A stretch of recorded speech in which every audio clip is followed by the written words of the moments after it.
call this December 2nd, 2025 Planning and Zoning Commission regular meeting to order. Please silence your cell phones and devices. Commissioner Sullivan, would you please lead us in the pledge? Sure. I pledge allegiance to the flag of the United States of America and to the republic for which it stands, one nation, under God, indivisible, with liberty and justice for all.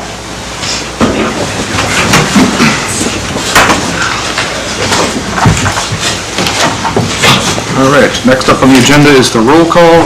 Deputy City Clerk, please call the roll. Okay, roll call for tonight's meeting. Verhey? Here. Pemberton? Here. Hubbard? Here. Sullivan? Here. Charbonneau? Here. And Vice Chair Hornseth. Present. You have a quorum. All right, next up on the agenda is citizen comments. These can be comments on any items except those scheduled for public hearing. Those who have signed in will be given the first opportunity to speak. Time is limited to 3 minutes per speaker and 36 minutes total for this agenda item. Please sit at the table, speak clearly into the microphone, and state your name and whether you live inside or outside city limits. Deputy City Clerk, is there anyone signed in to speak? There is no one signed in. Okay. Is there anyone in the audience who wishes to speak? Okay. Next up is approval of the agenda and consent agenda. Approval of the consent agenda passes all routine items listed under the consent agenda marked with an asterisk. I need a motion and a second. I'll make a motion to approve the agenda and consent agenda. I'll second.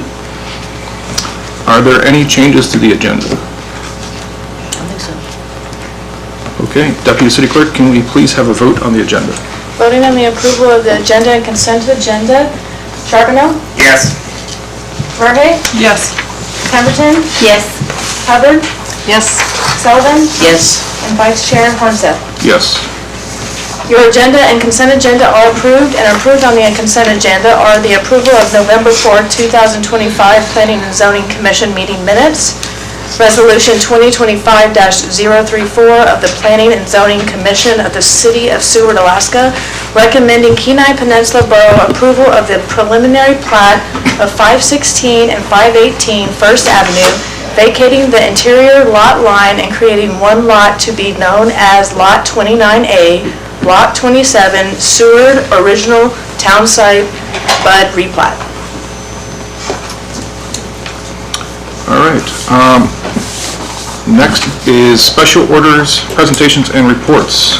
We actually have a plaque to present to Sean Ullman to recognize him for his service on the Planning and Zoning Commission. Sean, would you please come up?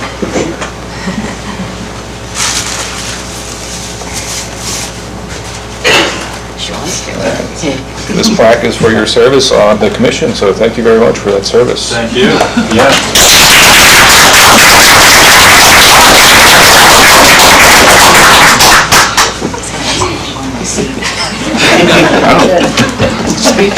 No speech. You can make a speech if you would.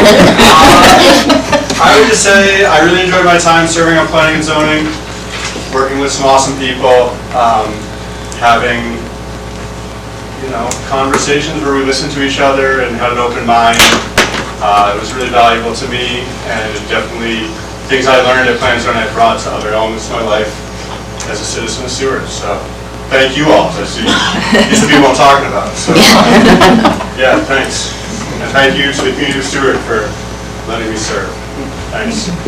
If I add something, just former Commissioner Ullman, it was a pleasure to work with you your last year on the commission when I started. It's been helpful to have him around and has helped with, as a creative writer, with some of ideas we have with the comprehensive plan, and look forward to continuing to work with you.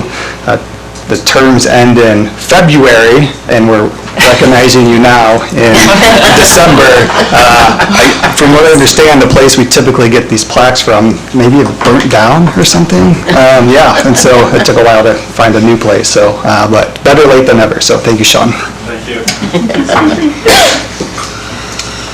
And next up on the agenda is the City Administration Report.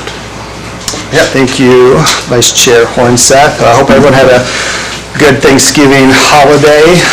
If you haven't had a chance, it'd be good to walk around City Hall. The city departments have been decorating. There was a door decorating contest from the offices in City Hall, the Annex, the Harbor, the library, fire department, public works, and forget, Jim, which office won the door decorating contest? It was all It was us. Jamie was the brainchild behind our door, which is upstairs on the second floor. We have the North Pole land use plan, and so definitely encourage you to check it out. Also, Jamie spearheads our new Planning and Zoning Commission newsletter. We have the second edition out. When you read the packets of information, it is helpful information. We understand that it is a lot of code speak and legal terminology, and so the newsletters are designed to help maybe shorten, so you don't have to read a 130-page packet. You can read a condensed newsletter that's maybe more in layman's terms and help the public understand what is happening at upcoming Planning and Zoning Commission meetings in a more efficient manner. So please check those out. We will be sending them out on the e-notification system that's kind of new this year through the clerk's office. And so if you sign up through that, you can pick and choose what areas of city news that you would like to receive, and if you click the Planning and Zoning Commission, you'll get updates on those newsletters. I do want to mention to the public that we do have a vacancy on the commission. Our office would like to thank Commissioner Griswold for her service to the commission and community. If anyone's interested in learning more about what it means to be a commissioner, we'd be happy to have a conversation with you. Typically, those terms are 3 years, but to anyone who fills in the open seat, you'd just be completing a current term, which would expire in February of 2027, so roughly a year left on that term, and so we'd be happy to have a conversation with you all.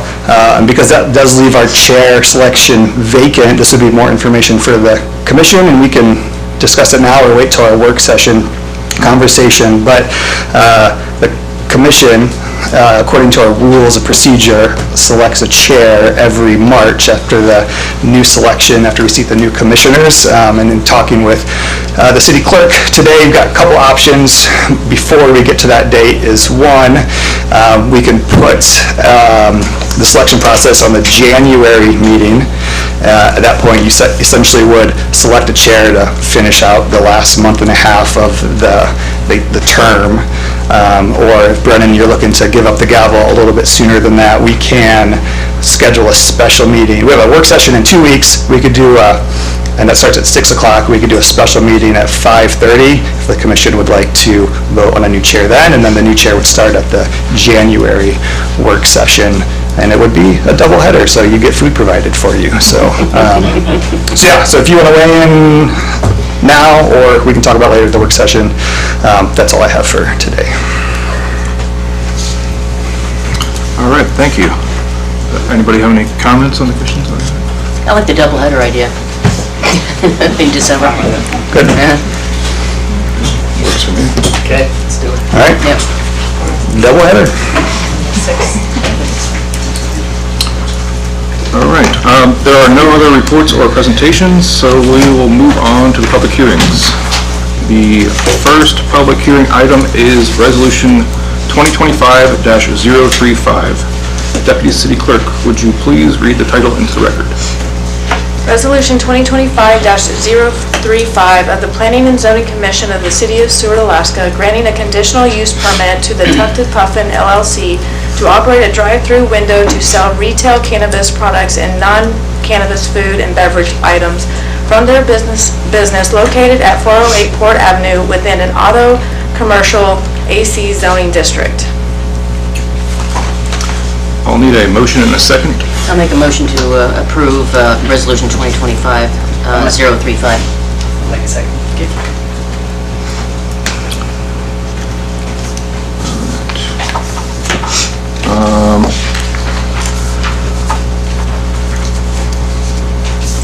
Any discussion on this so far? Well, just a... Good. Okay. I'll just call for the vote then. Sorry. Yeah, that'd be nice, but yeah.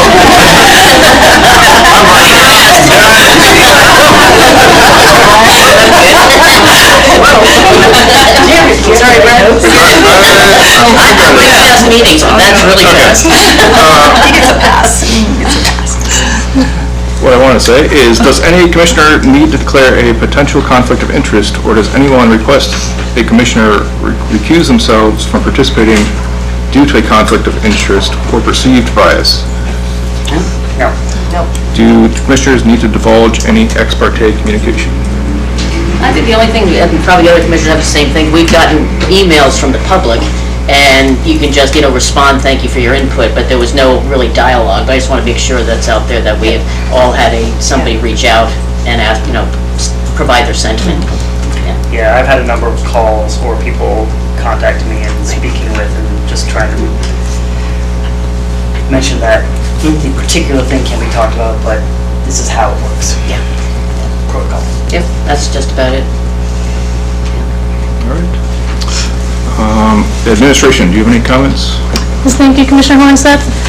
So we received a conditional use permit application for the property owner of 408 Port Avenue to operate a drive-through window at their existing marijuana retail store. The property is zoned auto commercial. A marijuana retail store is permitted outright in this district. However, a drive-in facility requires a conditional use permit within our land uses allowed table. With the marijuana retail use being allowed outright, the Commission's review is primarily focusing on the appropriateness of adding a drive-through component to this existing use. The building formerly operated as a fast food restaurant and retains a covered drive-through window. The Alcohol and Marijuana Control Office, AMCO, has already approved both the drive-through and walk-up window at this location. AMCO regulates how the marijuana dispensary drive-through operates, including what products may be sold and to whom. And the Commission should evaluate the appropriateness of a drive-through window at this location and within the zoning district, as well as the adequacy of the site plan and the functionality and safety of the drive-through configuration at this location. So the following are the development and safety considerations that were evaluated by staff. So first, on-site circulation and queuing space. A low-volume drive-through typically serves up to 40 vehicles per hour, with recommended queuing capacity for 4 to 6 vehicles. The proposed site plan in the packet provides approximately 80 feet of queuing area, which is enough to hold about 4 vehicles without extending into the parking area or the public right-of-way.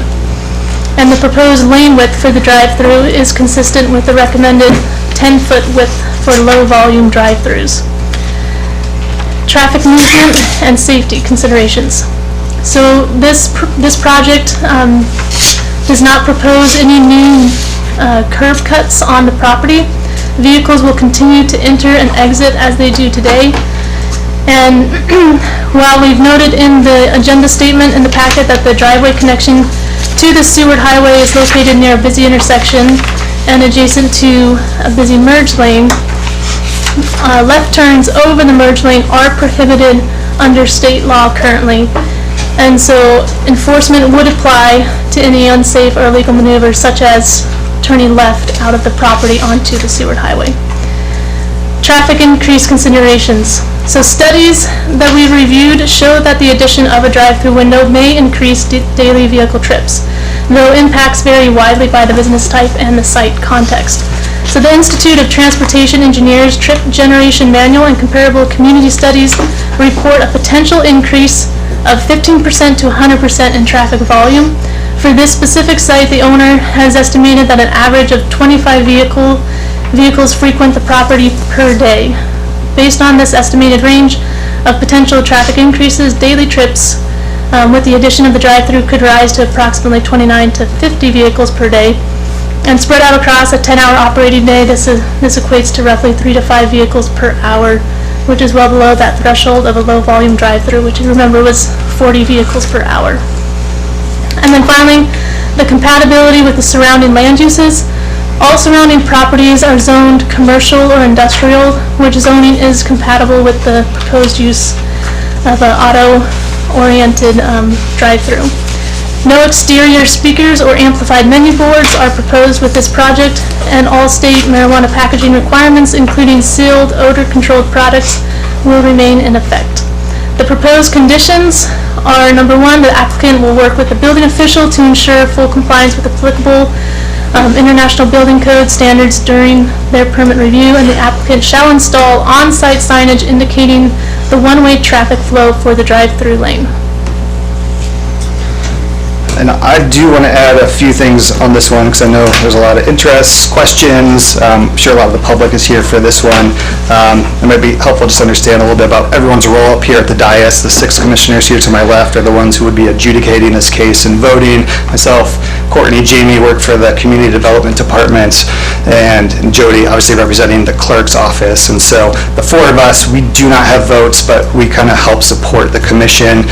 In our office, when it comes to conditional use permits, and variances, which are considered quasi-judicial proceedings, our goal is to try and be as neutral as possible. We have an obligation to assist any applicant to help them be prepared for this proceeding and understand everything that goes on to set them up for success to present their case, and we also have an obligation to the commission to make sure you have adequate information through the applicant to help make that decision. And in the spirit of assisting the commission, I have spoken with city attorneys recently on this one. I'm going to do my best to relay some of those takeaways, because on the face, this one I think can be a little tricky because you are hearing a proceeding on a drive-through facility that's happening at a marijuana retail store, which, as Courtney mentioned, those are 2 separate land uses. And so right now in code, marijuana retail stores are allowed outright. A conditional use permit is needed for the drive-through. And so because this permit is for the drive-through facility, that is really what the commission needs to focus on when examining your review criteria for conditional use permits. So common considerations when examining a drive-through CUP would be traffic considerations, pedestrian safety, noise, light impacts, site design and layout, and parking requirements. And so regardless of any personal beliefs on the use of marijuana or if there should be marijuana retail stores in Seward, from a legal standpoint, the best advice I can give to the commission is to make sure you are applying the review criteria to the drive-through. Because whether you agree with it or not, the state has already adjudicated the issue of marijuana use when they legalized it. The city's already adjudicated the use when they allowed marijuana retail stores to be allowed outright, and even the mechanism for delivering product through a drive-through is already regulated by the state through the Alcohol and Marijuana Control Office. And so the best example I can give is like a McDonald's. If there was a McDonald's in that spot and they wanted to put a drive-through, one of your review criteria is the proposed use will not be harmful to the public safety, health, or welfare. Again, you're just looking at the drive-through. So if you think fast food is not healthy or safe for the public, you couldn't deny that permit because the fast food is actually an allowed use. And so hopefully that clarifies from a legal lens how the commission should be looking at this permit, and we'd be happy to answer questions throughout the proceedings if it helps. I have a question right now. Is it for administration? Yeah. Okay. Go ahead. Courtney, you mentioned low volume. Is there a medium volume? Is there a high volume? Where that the drive-through was measured by? Right, so I didn't focus on any of the statistics for high volume since this fit into the category of low volume, but I can try and find that information for you if you felt appropriate. But it does fall very securely within the low volume. Okay, so if it was medium volume, you'd need more. Right, so yeah, sorry if I misunderstood your question, but yeah, so a medium to high volume then would need additional length for queuing space or additional width for the lane, perhaps even a second lane to accommodate more vehicles. So that's what higher volume drive-throughs would then require, is just more space. Okay, because we talked about before there was a much higher number, which I was appalled at, and that was probably a mistake. Yeah, that was, so that would translate into the number I had previously stated would be per day. Per day? Yeah. Okay, thank you. Okay, is the applicant here and wish to speak? I am, thank you. I believe you have 10 minutes to speak, and any time you do not use may be used for your rebuttal after we open the public hearing. Thank you.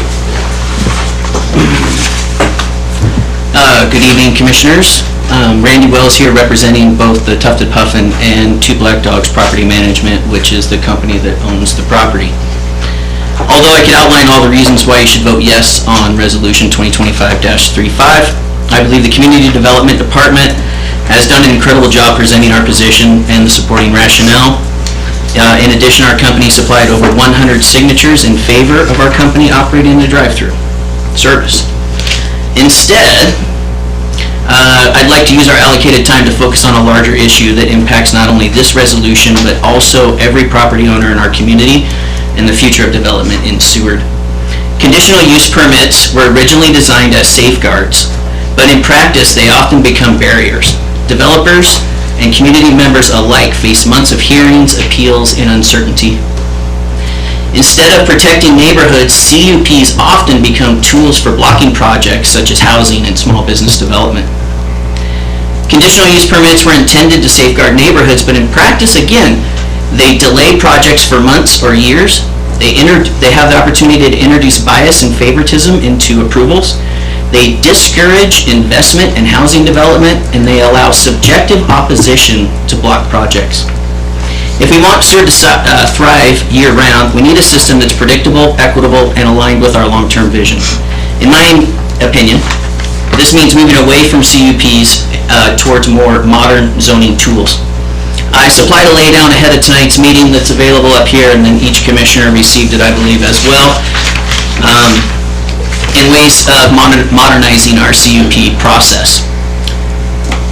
The solution is to replace CUPs with modern tools that are being used in multiple cities throughout our country.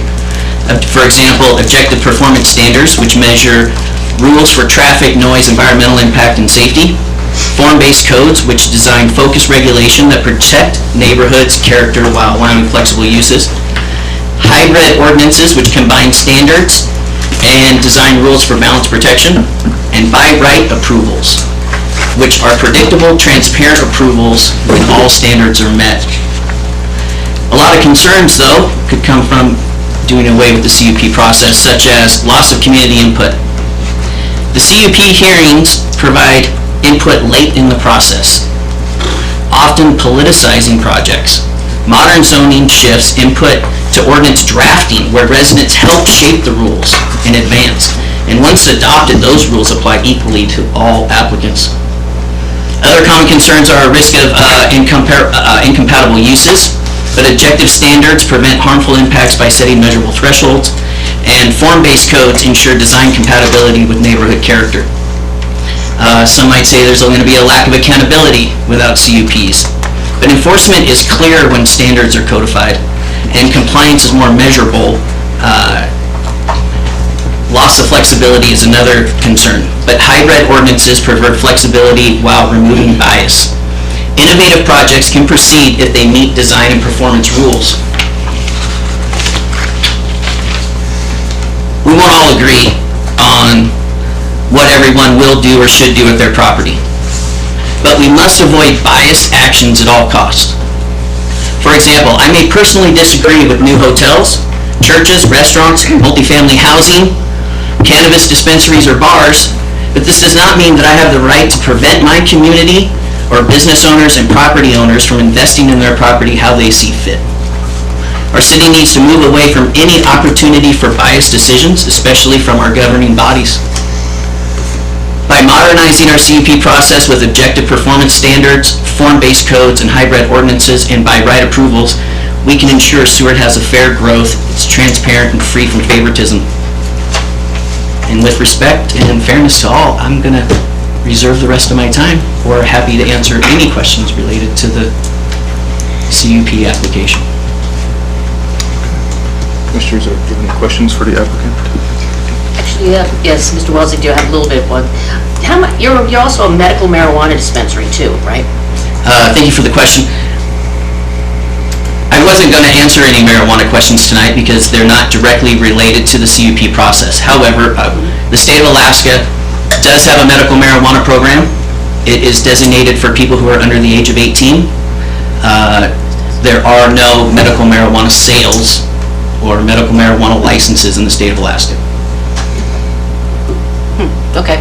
My research shows something different when I go onto the AMCO board and the rest like that, but that's okay. I'm just trying to see what kind of people, people that are coming through, because I know a lot of people getting a little bit, concerned about, handing stuff through the window and things like this, and I understand that everything's very prepackaged, paid for, and everything else like this. Not everybody also buys just marijuana or whatever, but when they go through the window, they could be going and getting, regular CBD that's not THC, a variety of things, as well as medical marijuana. So just trying to highlight and maybe allay some concerns that it's not just marijuana just always, going out the door, and trying to get a better feel of what is the transfer through the board.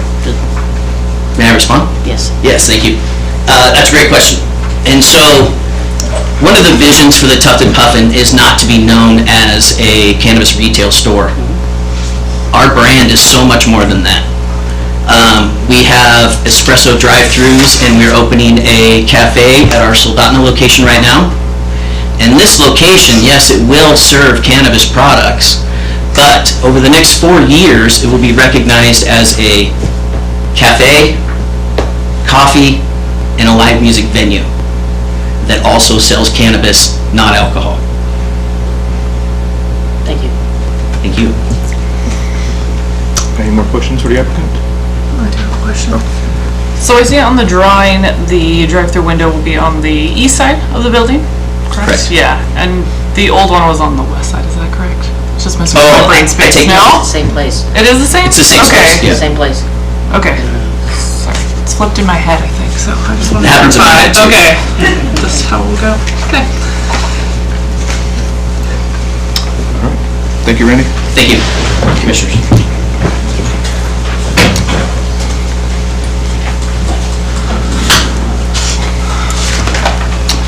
And with that, I will open the public hearing. Deputy Clerk, is there anyone signed in to speak? There is, we have 5, and the first one is Maya Moriarty.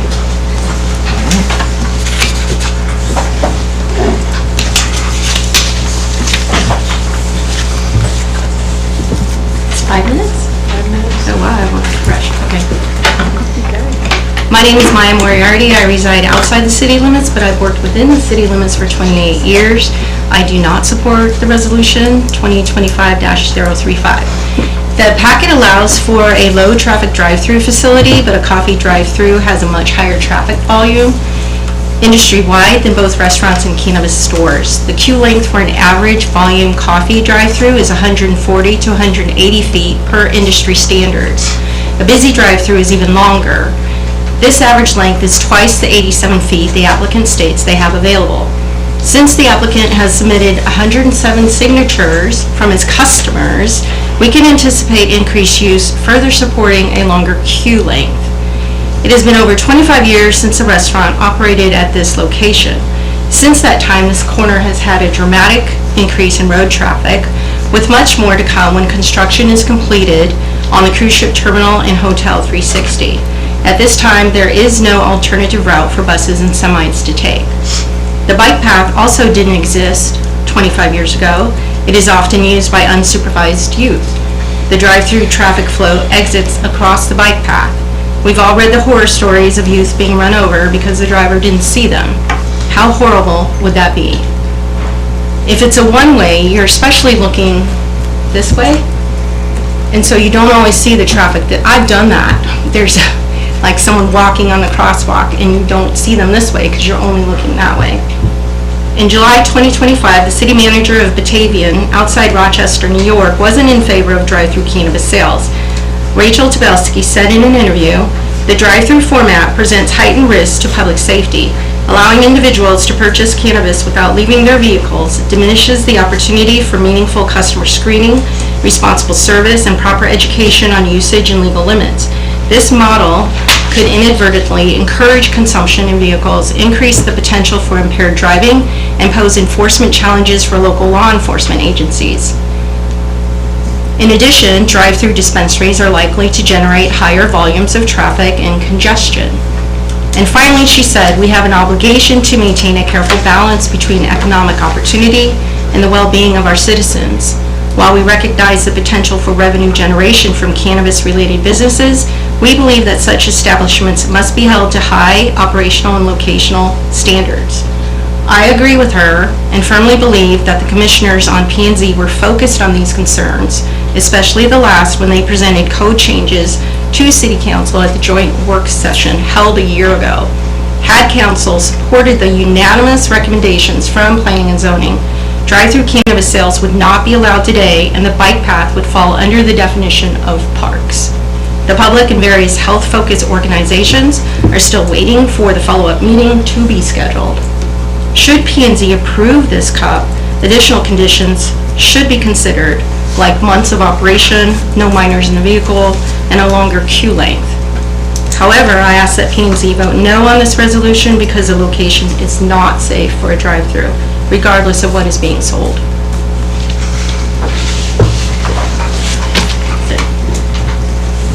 Thank you. Next is Nathan Smith.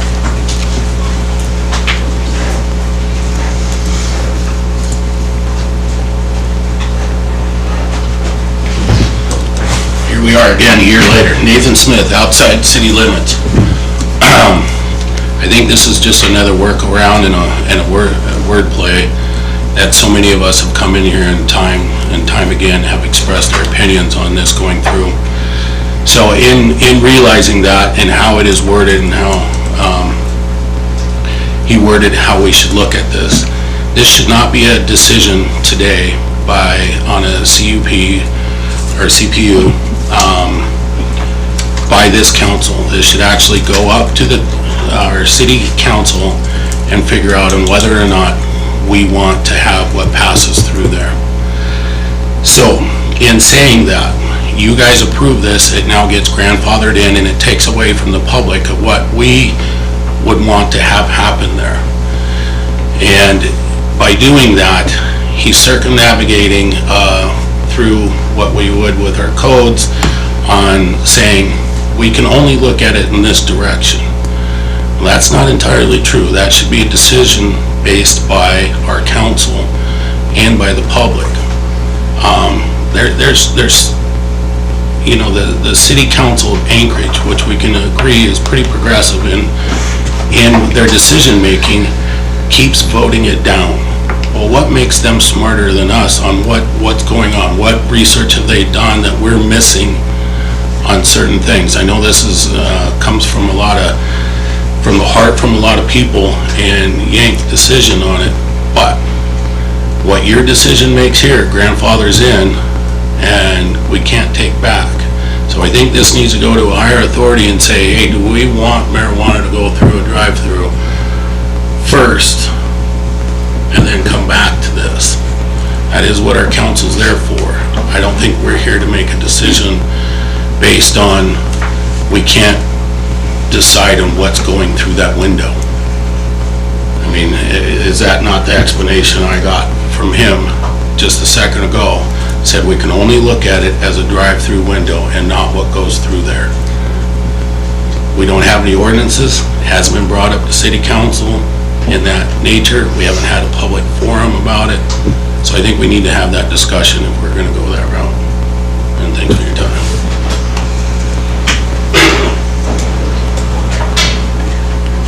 Next is Wayne McNerney.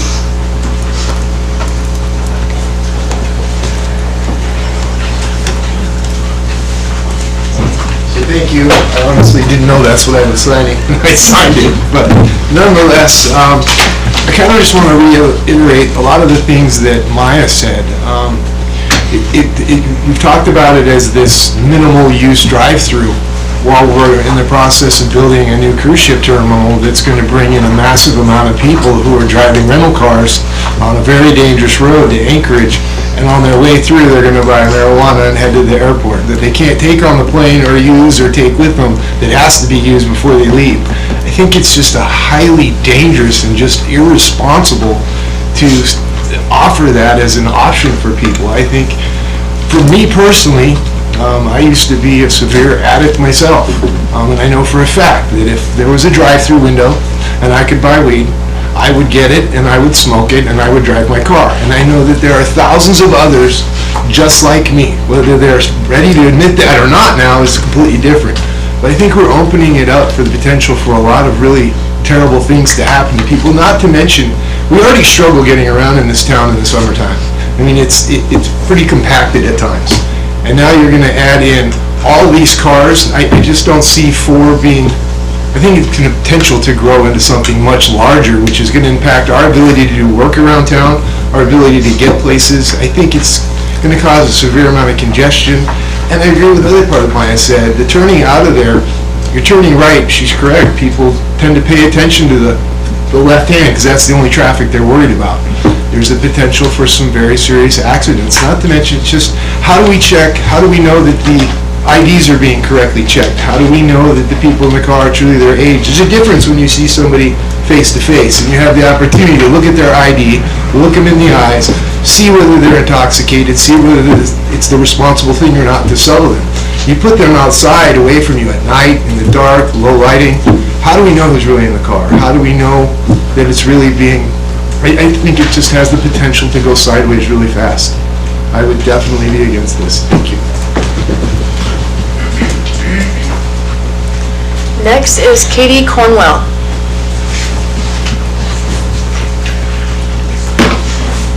Thank you. My name is Katie Cornwell. I'm the Executive Director of the Sewer Prevention Coalition. I'm here on behalf of my role in the Sewer Prevention Coalition. And I can answer any questions, but I want to point out some things very specifically. I know that we could talk all day about the safety and health of our community, especially around cannabis use, but since you want to gear this towards specifically this drive-through window, so I'll try and talk about some of those things. First, what they've shown, we've done this experiment, we've done it with alcohol. Okay, we've had drive-through windows with alcohol in the United States for a very long time. We have a lot of studies around what that does to the communities that have drive-through alcohol sales. Marijuana is the same way. What they found is that 68% of those who use the drive-through are high-risk users. They're more likely to be under the influence when they do use a drive-through window for a lot of the reasons that people have already explained. It's because they're not required to walk into a store. They're not required to be assessed by somebody who's selling it for them. It's a much easier access. And it also grants, impulse purchasing goes up. When you remove that barrier of somebody having to park their car and make the conscious decision to go into a building, so increase in use goes up. It also increases the use rates of any youth living within 5 miles of that dispensary, or in regards to alcohol sales within the distributor. We had seen, and that's because you're increasing access, and that's what they want to do. They want to increase access into our community for marijuana, but not for, the 3 old people in our community who don't want to walk into a store. They want to increase access to their primary clients, because when it comes to cannabis sales, alcohol sales, nicotine, tobacco, 80% of sales is consumed by 20% of the clients. Those are the 68% that are coming through the drive-through window now. And 67% are likely to use in their vehicle once those purchases have been made. And that is the trend that they saw with alcohol drive-through. It is going to be the same here. And that is impacting the health and safety of our community. They also cite in their application that this won't impact the health and safety of our community. And just referencing cars and how they're going to be, but we're talking about how is this long-term impacting the health and safety of our community. When it comes to increasing youth use, that's increasing the number of adults in our community 10 years from now who are going to have addiction issues. The alcohol industry, the tobacco industry, cannabis industry knows that in order to have clients, they have to get youth using their products. That's where the dependency comes. Once a kid reaches 21 without ever using any kind of substance, they are virtually certain to never have an addiction problem. Okay, so in order to have that 20% of your clientele that's purchasing 80% of your product, you need children to be using these drugs. And in order to do that, you need to increase access, which allows them to be in a car when somebody is driving through and purchasing marijuana where they wouldn't be allowed into the store. Or say you're now just selling coffee out of your drive-through window. Is anybody allowed to buy coffee out of your drive-through window? So now you're allowing 18-year-olds, 16-year-olds to drive through and purchase coffee because that's all they're purchasing, right? That impacts our children and will increase the addiction rates within our adult population based on our youth use rates. When marijuana became legal, we went from a 17% use rate among our children to 40%. That is a huge jump just in the legalization of it. We will see an increase in the access with this drive-through window. I have so much more to say, but I'm out of time. But does anybody have any questions in regards to that? I also want to point out that AMCO does not say that this is a safe thing or more effective. There's nowhere, anywhere. They are not a recommendation body. They are just checking to make sure that people are meeting the needs. So them saying and giving a license is not them approving that this is a safe thing for our community. That's for our community to determine, and we should be the ones to determine if that's allowable in our community. Thank you. And the last on the list is Annette Reese. I want to not speak. Okay, so that is everyone that's on the list. Is there anybody else in the public who wishes to speak?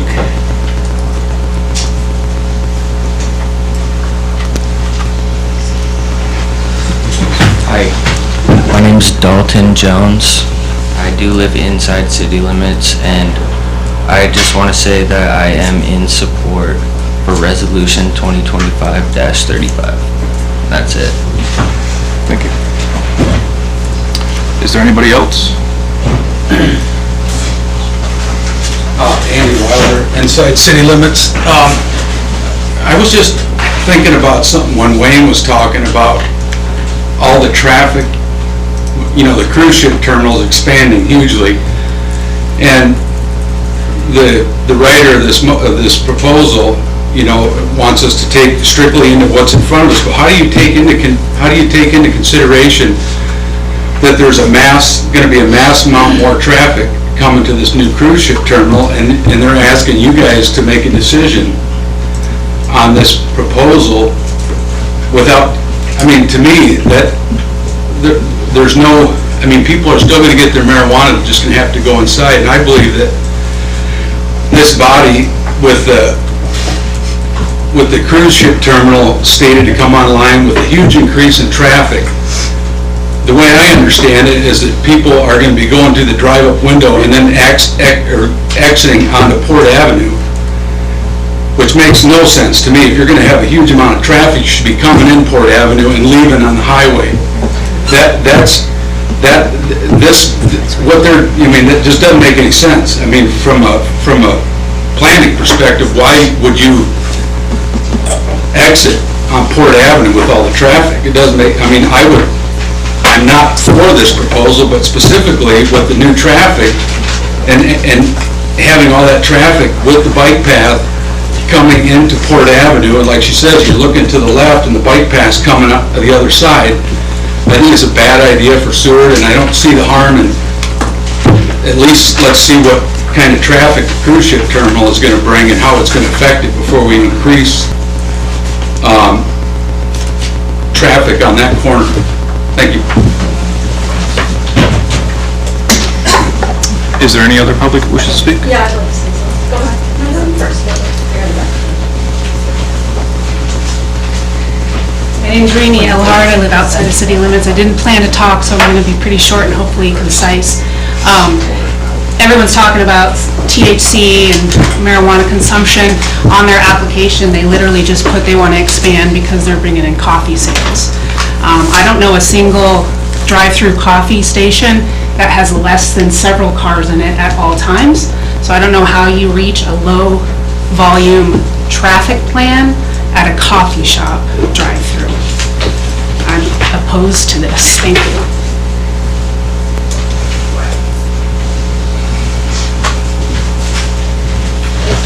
also was not planning to speak. My name is Caitlin Glasgow, and I hear a lot of people talking about marijuana consumption, and they're opposed to it. They're opposed to the drive-through. I know many of your children. My son goes to the same school as yours, and when we moved here, one of the first things that they told me was to be careful because there was a lot of drunk drivers. There was a comment made about people going to the airport and purchasing things from a drive-through and then smoking it on the way to the airport. I can't tell you how many people frequent the business that I manage, purchase shooters to drink on the way to the airport. Now, I can't say that that's exactly what they're doing, but they're driving to the airport. That's 100% what they're doing. There are so many bars in this town. And I was using my phone earlier trying to figure out exactly how many deaths via motor vehicles are THC related or alcohol related. And we have many bars, many establishments that serve alcohol and 2 that serve marijuana. And I feel like there is a disconnect between what some people think is good and what some people think is bad. And that's all I wanted to say. Thank you. Is there anybody else who wishes to speak? Hi, I also wasn't too prepared to speak. My name is Paisley Protzman. I live out of city limits, but I've worked within city limits for the last year. As a young person over 21 in the community, the Tufted Puffin providing a music space that is not an alcohol space has been really impactful on the community. I am definitely in support of their drive-through, as I hope that their drive-through continues to bring business to Seward, profiting the community as a whole, and continuing to provide spaces for I shouldn't say young people, adults to gather in spaces that aren't alcohol related, and continue to provide things such as baked goods and coffee. That is all. Thank you.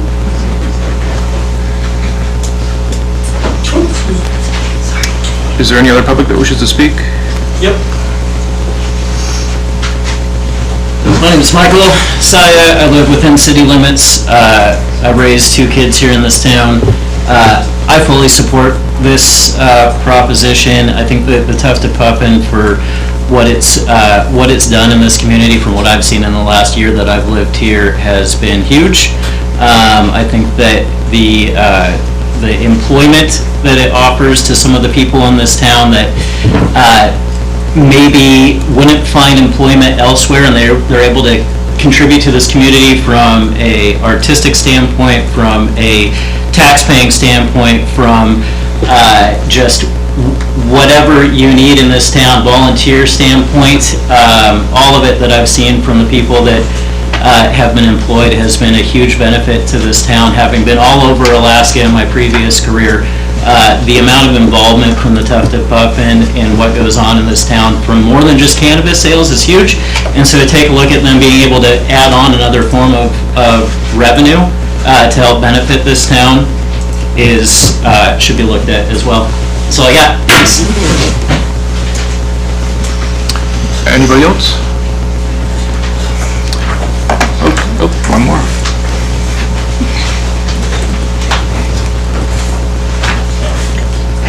Micah Van Buskirk, inside city limits.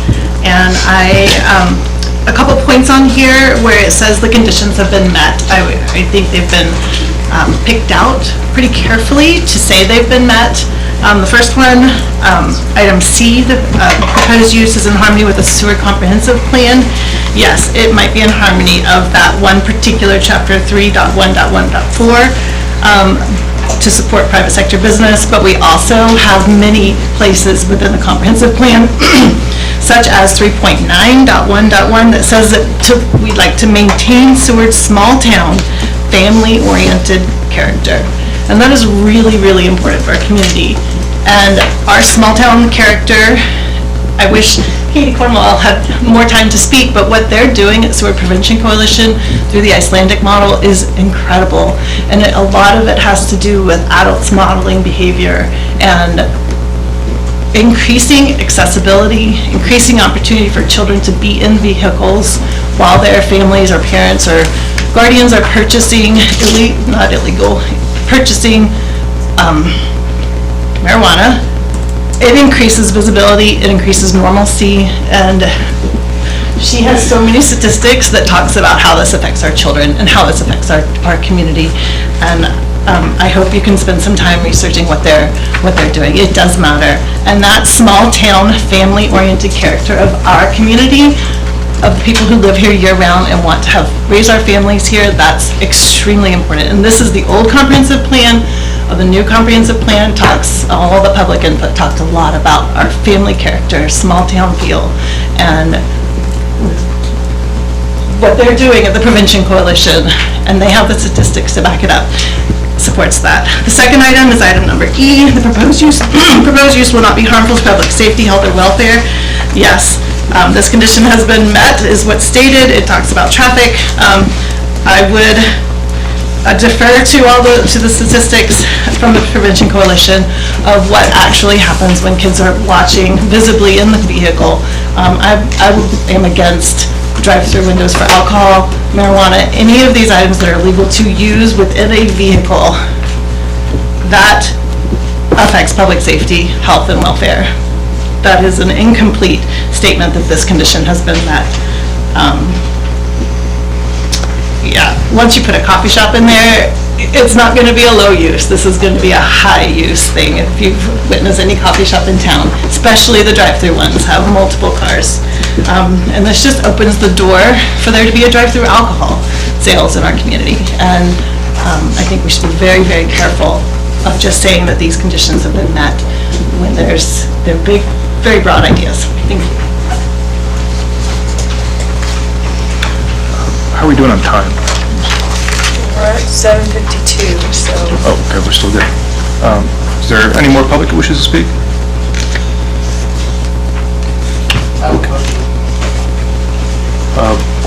I'm not sure we're doing questions. Just about this. Could you, if you want to make a comment, you can come up and state your name, whether you live inside city limits. Okay. I'm just curious, I don't know, I might have missed it. I can't bring my kid into a pot shop to buy pot. That's illegal. Does that count for a car? I don't know how that works. And I will give at the end, the applicant will be able to make a rebuttal, and maybe your question will be answered there. Okay, just curious if there's any rules about that. Like, can I bring a 15-year-old with me and say he's my kid? Is that was question? Thank you. Is there any other public?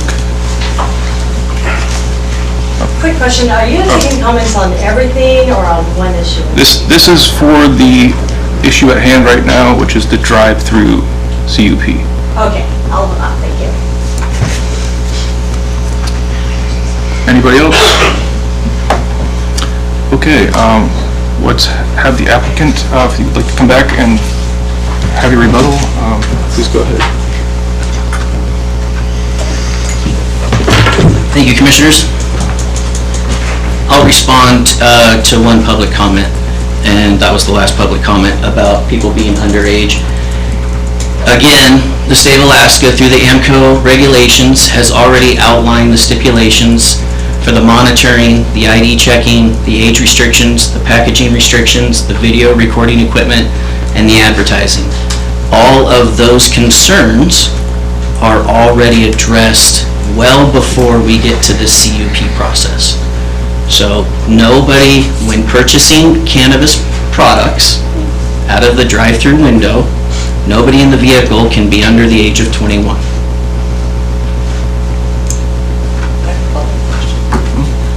So, Mr. Wells, does that mean that you check the ID of everybody in the car? Yes, Commissioner Hubbard, that's correct. Every single person, according to the AMCO regulations, has to present their IDs at the drive-through. Okay, so if there is a minor in the car, you just move them on? Just like it, unless they're going to buy coffee or something? Commissioner Hubbard, yes, thank you.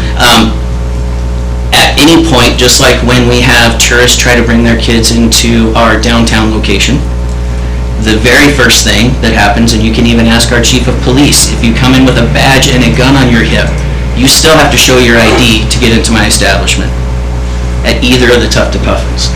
And that'll include the drive-through as well. please go ahead. Could you tell me if AMCO also is, I have heard this time, that they are also allowing both alcohol and marijuana establishments to give out free samples? I cannot speak to what AMCO does for alcohol as far as free samples go. Okay. I can't imagine that that is a thing that you can do. You can at certain events, so for example, the last event that I can think of was Salmon Fest. Inside the beer garden, if you were at Salmon Fest, you would have seen not the Tufted Puffin, but a different cannabis company that's very well known throughout the state. And they received an on-site consumption endorsement, so they were able to consume cannabis at the beer garden and hand out free samples. If you were a licensed manufacturer and those samples were issued through a metric number from the state, so AMCO knows how many samples the manufacturer is giving out. And those samples are directed directly to the retailers for the employees, if they wish, so they know about the product that they're selling, just like in alcohol sales. Okay, thank you. Any more questions? Please go ahead. Mr. Wells, I had a question regarding people just driving through. We've had a lot of people saying that, you're just going to get something and smoke something. My understanding is that it's almost regulated like a pharmacy drive-through. You have to have the name, the things have to be paid for, it's sealed up.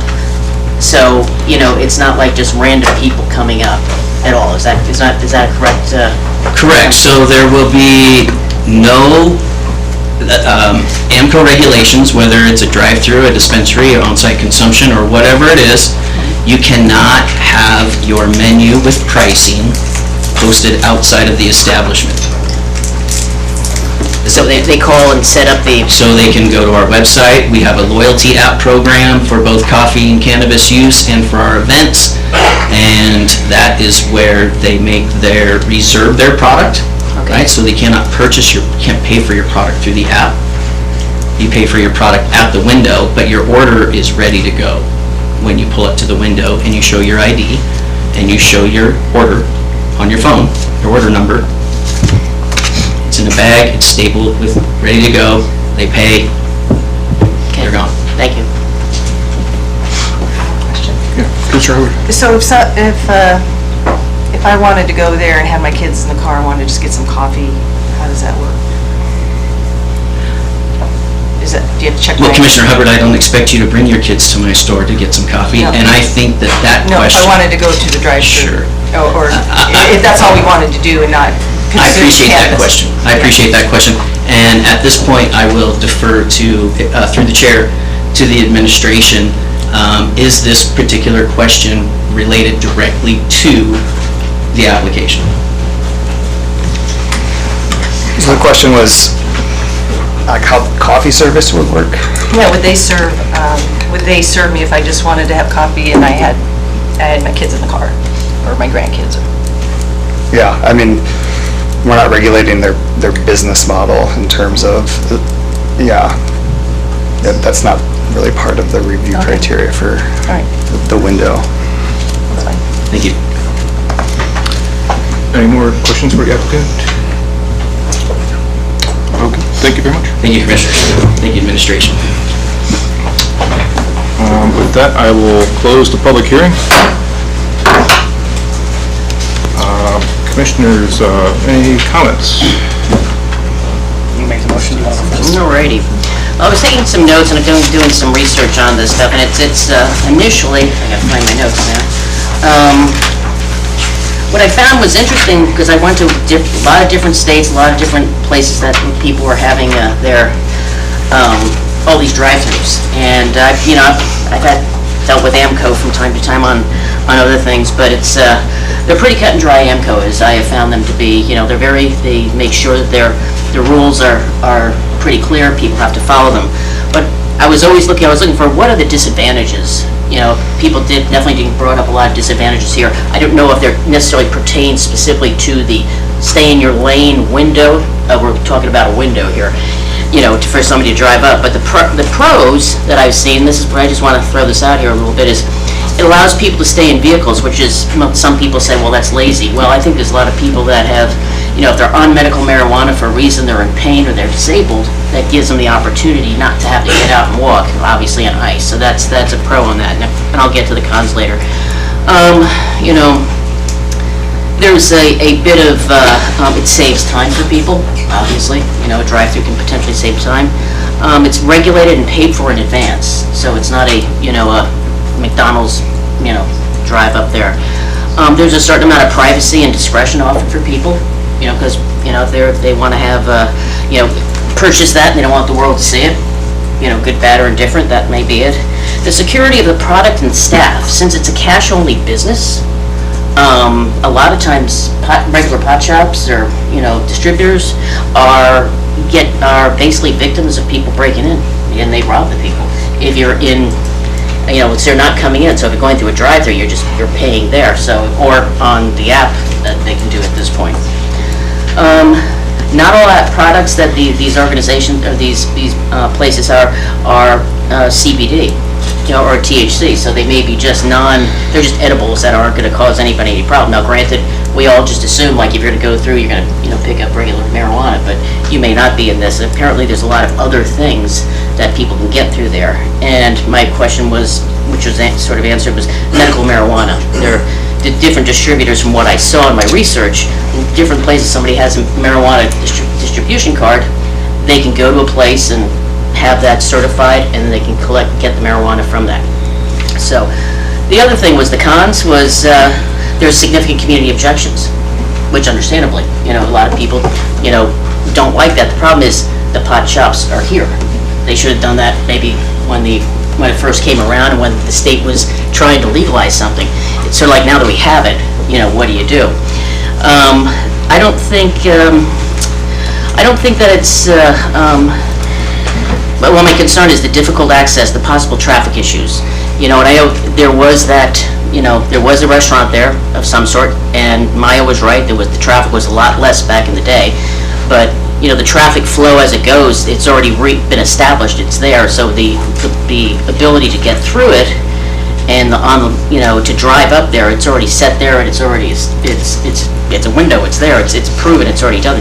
We also have the precedence of a drive-through pharmacy at Chugachmere. So that already exists. So we've already approved one on that. So that's a considerate. So let me see. AMCO records regulations will prevail. I understand. I've been through in Anchorage and a lot of places.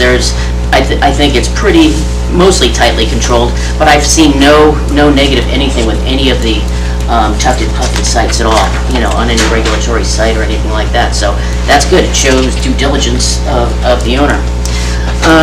Let's see. Yeah, prepackaged and prepaid, and the store itself is already approved. All this is a window that people drive through. So that's just my thoughts right now. I have to just weigh those, but they are so. Thank you. Well, first off, this puts us in kind of a complex situation, because most of your concerns that everybody has, actually all of the concerns that everybody has expressed, were addressed in an ordinance that we worked out through many work sessions. We've been unable, either for council or administration, has not let us vote on that. So now we're stuck here dealing with this, but more importantly, we are supposed to look at only a window on a building. So while there's concerns about one issue, that's not the issue we're looking at tonight. And based on our code, we're supposed to be looking at whether a to-go window is okay at a business, not what it's selling, but is that okay there? Does it have the right exit onto the highway? Does it have the right entrance? There was a question about that. It will be interesting entrance from port and exiting on the highway. Is a lane large enough? Is it wide enough? That's what we're supposed to be looking at. And so we do have other to-go item places in town, Chugachmere, Coffee Cups. We have some that I didn't go out and actually measure, but we have some that I'm pretty sure have less than an 85-foot queue. We have some with more than 85-foot queue. We have some that are appropriate widths. We have some that have no width because they're in a parking lot. But the issue is here is, does this building, if cars move from one side to the next, are they going to cause an issue with other cars exiting or entering? This site has been a restaurant with a to-go, and the DOT for Alaska does not want in this area any more egress onto the highway that isn't already there. They don't want to cut a new one. This one already has one, so it has a precedence that it was a to-go lane. It fits the proper width. It fits over what it really needs for length, and that's what we have to base our decision on. It's not about what's going through the window. It's if this business wants a window, can the traffic and the property support it?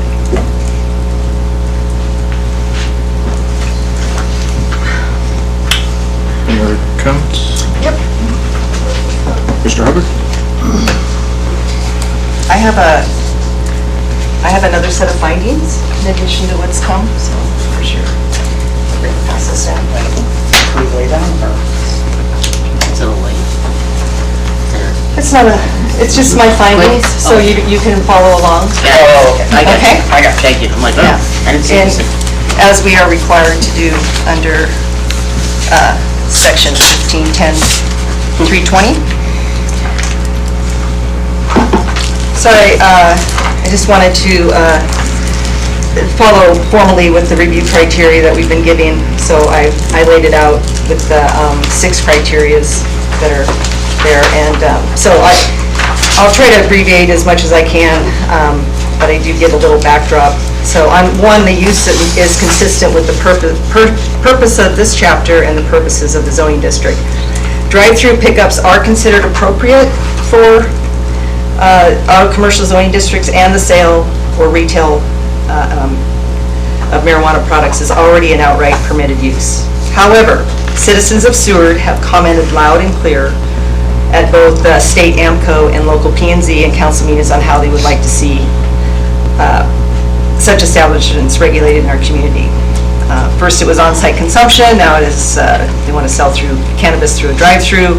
So I really can't deny that it is unconscionable to not take into consideration the business type and the respective allowances and activities that could be expected, especially in selling cannabis or even alcohol, if that may be something the applicant considers dispensing in the future, or anybody who may end up assuming his store. So my finding here is that, additionally, the applicant must have also wanted us to consider this type of business, since he did submit his own survey of customers. That was on page 39 of the packet, and it was that they were in support of his business activities and against any past work this commission has done on regulating marijuana establishments. So my finding is that this conditional use application is exceptional, and it deserves a more evaluated review under Title 15, and Title 15 purposes are noted above at the top of the page. You'll see that. Number 2, the value of the adjoining property will not be significantly impaired. It's quoted that the drive-through is intended to serve existing customers and is not expected to generate an initial substantial increase in traffic volume. The findings here is that the applicant's claim here is arbitrary, as there is no way to predict or control the outcomes or increased traffic flow, and if customers will be new or existing. So given new ease of access with a drive-through, traffic volume will inevitably increase.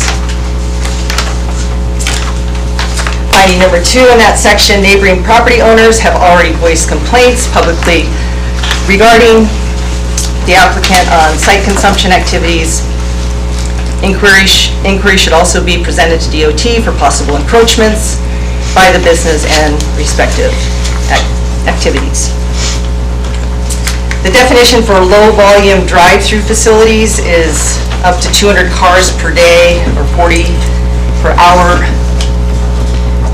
If realized, this potential could morph into a real bottleneck given the already existing heavy industrial and regular traffic, along with traffic, the neighboring train depot, the industrial facility, hotel, restaurant, bike path, and a corner park, all within a short distance of the subjected property, will be significantly impaired even as a low volume drive-through. Number 3, the proposed use is in harmony with the comprehensive plan. The finding says that this condition has been met. The proposal is in harmony with the Sewer 2030 comprehensive plan. I kind of give a narrative there of our history and what we had, that this comprehensive plan actually was adopted in 2017, does not specifically address recreational, or does not address these various establishments, nor does it address how various types of marijuana establishments may or may not be in harmony with the city of Seward, or if such activities are even desired, to the extent that the CUP applicant is requesting and or already doing.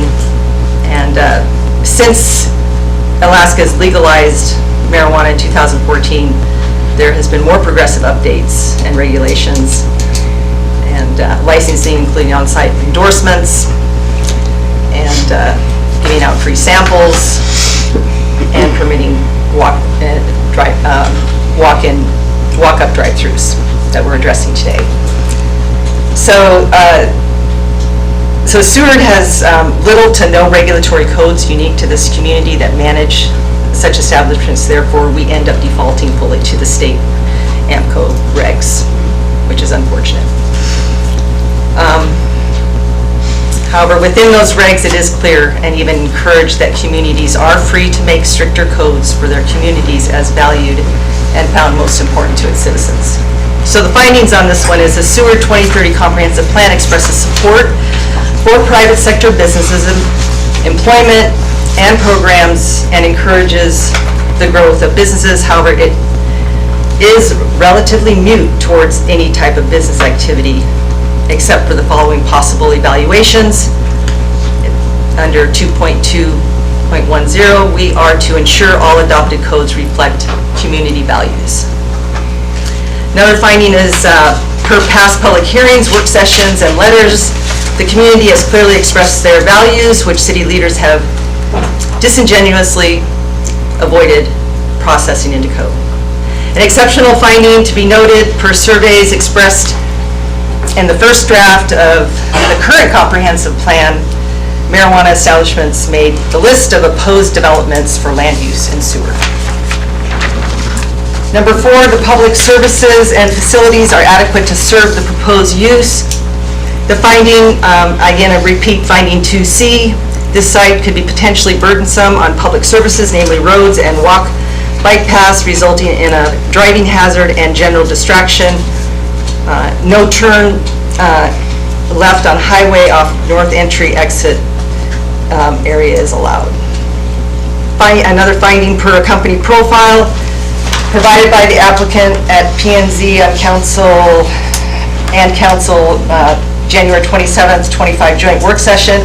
On page 10 expresses the following: we plan to expand our Seward Port Avenue site, making the Tufted Puffin a must-visit destination for cannabis enthusiasts, coffee lovers, music fans, and travelers. Such mission and marketing should naturally encourage the increased traffic flow and activity to the area as would be desired by the applicant. Exceptional finding per the current draft of comprehensive plan under review, Port Avenue, Seward Highway intersection made the list by those surveyed as one of the most dangerous locations in Seward for vehicles and pedestrians. The proposed use will not be harmful to the public safety, health, or welfare. Again, repeat 2C. This is my findings. The applicant location is on one of the busiest commercial traffic corners in Seward, coupled with being near a public bike path. The Kenai Peninsula Borough-sponsored grant program, Safe Streets and Roads for All, has identified the Port Avenue Seward Highway intersection as hazardous. Therefore, a prospective improvement area presented to P&Z in an earlier work session. Ease of access per drive-through makes it difficult to assess car occupants, one's ambulatory state, and possible overuse disorder, therefore contributing to probable DUIs.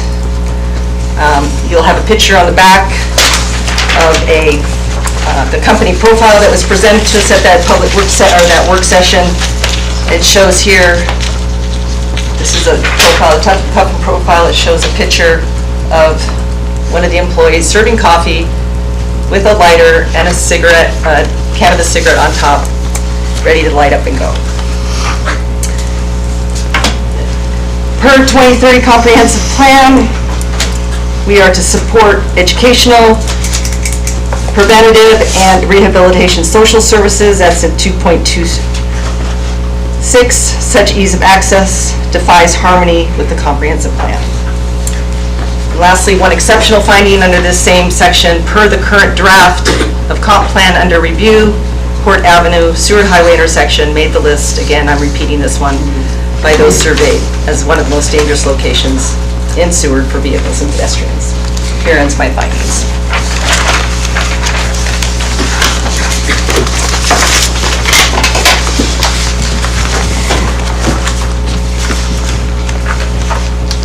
Any further discussion? Any comments? All right. Yeah, this is a tough one. I mean, it's a lot of public feedback that we heard. A lot to think about. And you've heard the criteria we all have to follow and evaluate for this, and I think... Commissioner Hurts, I have just one quick question, if you don't mind. Yeah.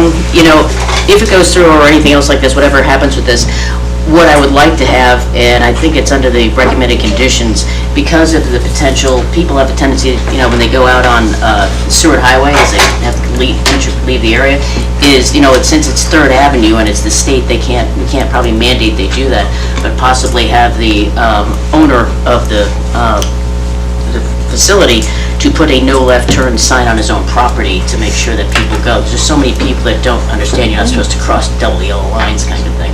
So that might be something to consider. I don't know if that's, well, I guess we could go forward and just, discuss this a little further, but I think that might be a thing to consider. For sure. Yeah, that's definitely something we can add as a condition as part of this, if we choose to do so. There's also, if you don't mind, the option if the dais feels that they need more time to digest these findings and want to look at some different options for the applicant or conditions, it is possible to postpone this particular resolution to another time. But it has to be specific time. It's not going to just get kicked down the road. Right. Yeah. Commissioner Pemberton?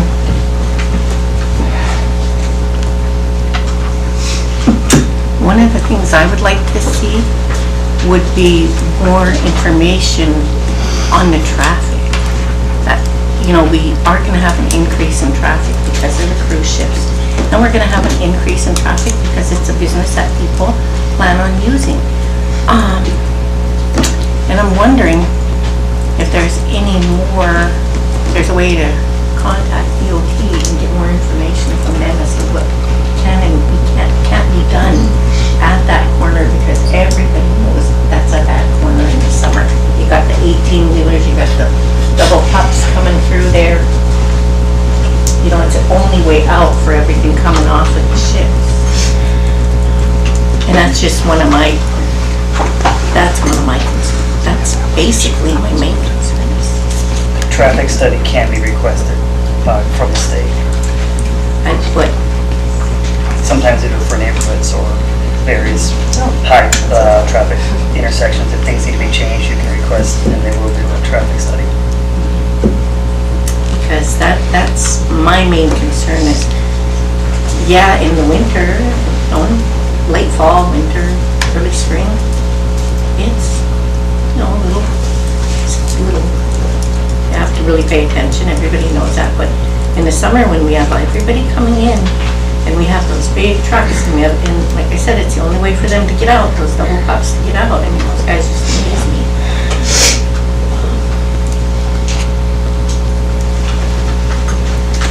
That's just my thoughts.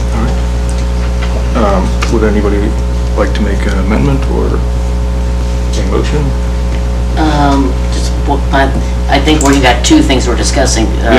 Commissioner Pemberton is making possibly a motion to postpone for further information, if she wants to make that, and somebody else. No, I said that. Oh, you did say that? No, I said if you feel like the diocese needs that. Because I know she wanted the traffic study. That's what He says a traffic study can be done. So if you'd like to make a motion to that effect, you can. That's, since you brought it up and you have obviously a lot more stuff that you want to discuss, you can go ahead and make it. It's not necessarily, it's just I'm laying this out. I've done my thing on this, so it's really up to you. If you guys feel like you'll need more time to digest this or want to get more information, then that's up to you. I'll vote either way. I'm ready to vote, but I'm also, if you want to postpone it to get more information, that's fine with me too.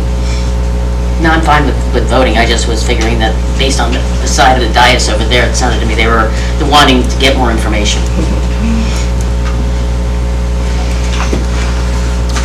Well, is the wish of the commission to vote on it then? Yes. Okay. I say then let's call for the vote. Okay. Voting on resolution 25-035. Charbonneau? Yes. Verhey? Yes. Sullivan? Yes. Pemberton? Yeah. Hubbard? No. And Vice Chair Hornseth. Yes. That resolution has been approved.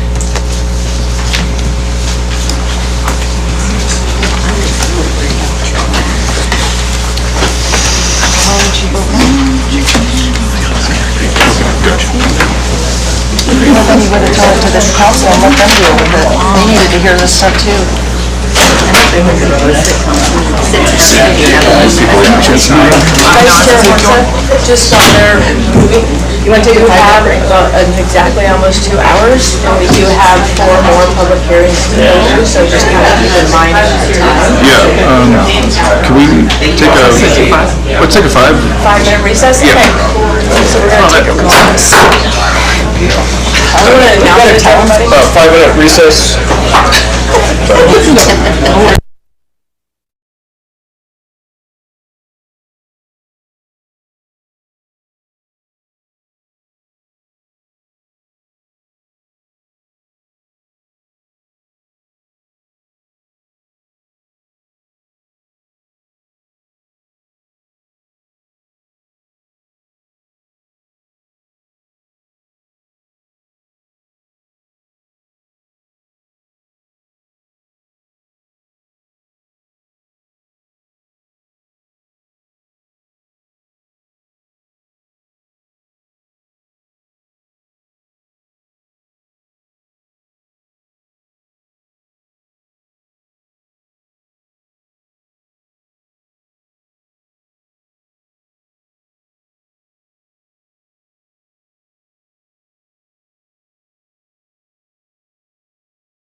Recess is over. We're resuming the meeting.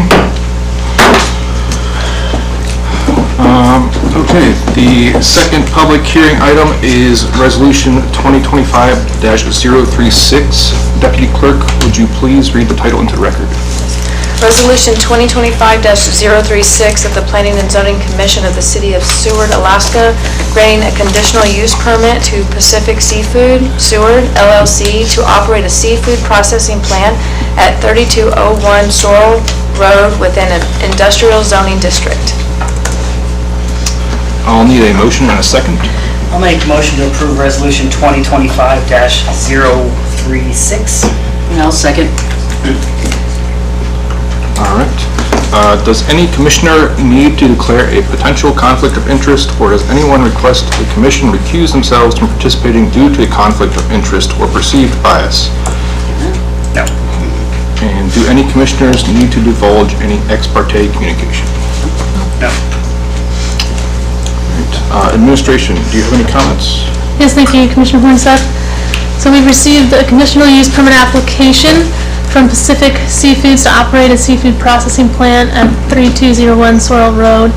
This property has a long history of seafood processing, operating as a seafood processing facility, with Polar Seafoods first obtaining a lease from the city, and then Bornstein Seafoods subleasing from Polar Seafoods. However, when Bornstein Seafoods left about a year and a half or 2 years ago, the property did not operate as a seafood processing facility for more than a year, which then, whatever use was approved, if it doesn't operate for more than a year, requires new approval.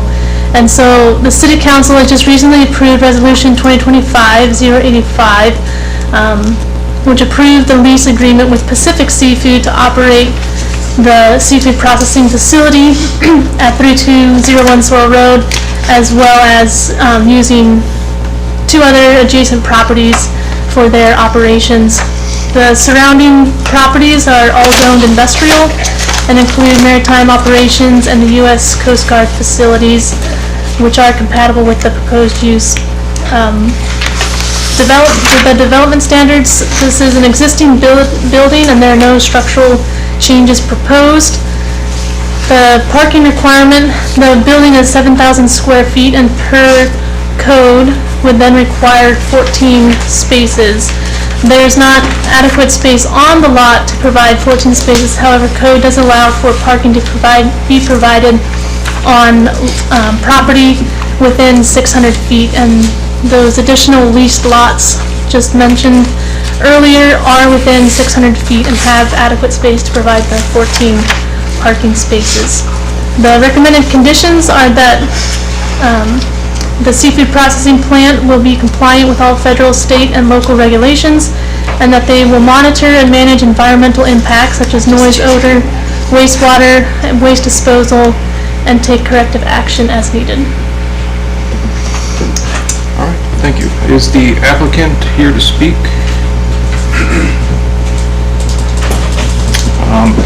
Please state, I believe you have 10 minutes to speak, and if you want to reserve any time at the end for rebuttal, you're welcome to do that. All right, good evening. My name is David Brendel, and I'm here representing Pacific Seafoods in the CUP request to allow the ex-Polar Seafood facility to operate as a seafood processing plant. And about my only comment with that is that's what that facility was built for, that's what it's done. We've operated in Seward, well, I've operated in Seward with the Anderson family and then later my own family since 1990. So, and I've been involved with this facility just about that whole entire time. We're having to move due to the new construction project that's occurring on Low Point Road. And again, it's just a request to go back to what it's always operated as. And I'll stop there. Any questions for the applicant? Yeah, I have some questions. Just for the record, Dave, is there, do you feel like you have adequate space over there It's different space. It's different, and we're having to adjust our operation to fit within that footprint. But yeah, no, we're gonna make it go, and with the goals of producing more, bringing more fish to this community, being processed in this community, and employing as many locals as we can, along with bringing in outside assistance. Anybody else? No, good. Thank you. All right, thank you. I will open the public hearing. Deputy Clerk, is there anyone signed in to speak? There is no one signed in to speak. Is there anybody in the public who would like to speak? All right, I will close the public hearing. Are there any comments from the commission? I guess I made the motion, so I'll go first.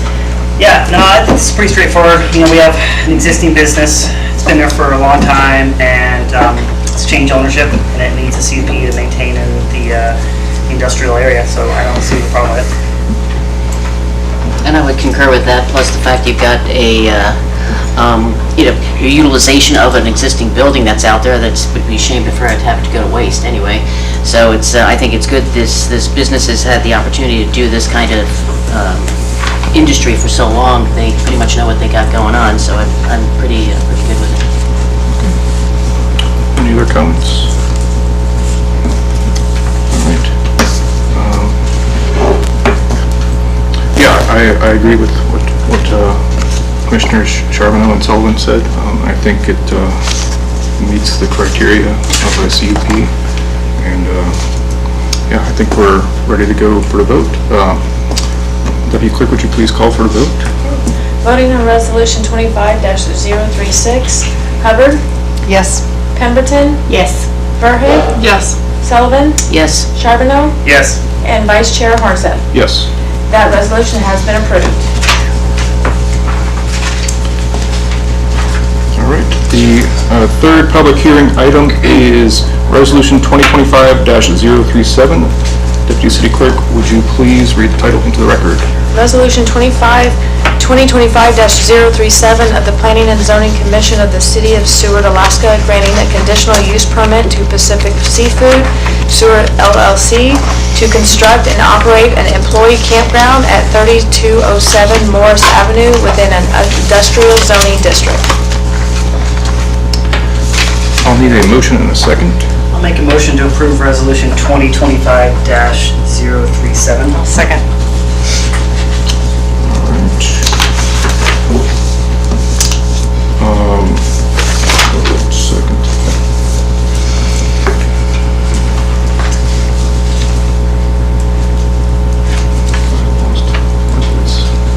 Is there any comment from the administration?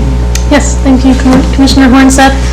This CUP application coincides with the one for the seafood processing plant, as this is for an employee campground which would house employees directly working at the seafood processing plant. The zoning is an industrial zoning district, and employee campgrounds are permitted only with a CUP. An employee campground in our city code is defined as seasonal housing for transient workers and may only operate between April 15th through September 30th.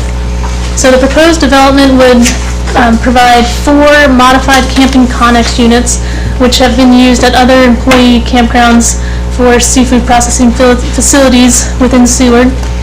And they would be arranged as 2 back-to-back pairs on the property located at 3207 Morris Avenue. This property historically was approved for a CUP for an employee campground through Bornstein Seafoods, but for the same reasons of not operating for more than a year, a new CUP is being required at this time for Pacific Seafoods. The site plan on page 82 of the packet shows that the proposed location or placement of the modified connex units meet the development standards of setbacks and 10-foot clear spacing between the units. There's no specific parking requirement for employee campgrounds. However, code does specify that when there isn't a specific parking requirement outlined, that staff can defer to the requirement that is most comparable to that use. And so the most comparable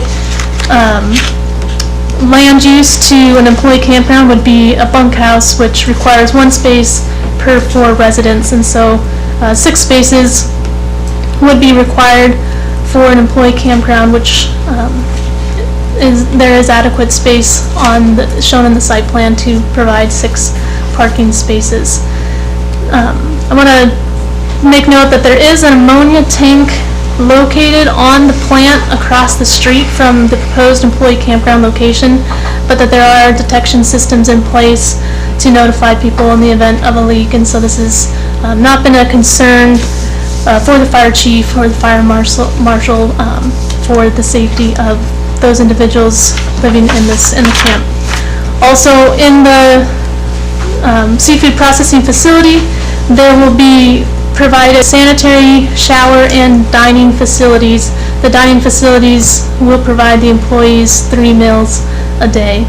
The recommended conditions of approval have been primarily provided by the fire chief, as these units are not considered permanent structures, and so they cannot be inspected as typically done with permanent buildings for fire and life safety, and so the chief has provided recommended conditions to ensure the safety of these units.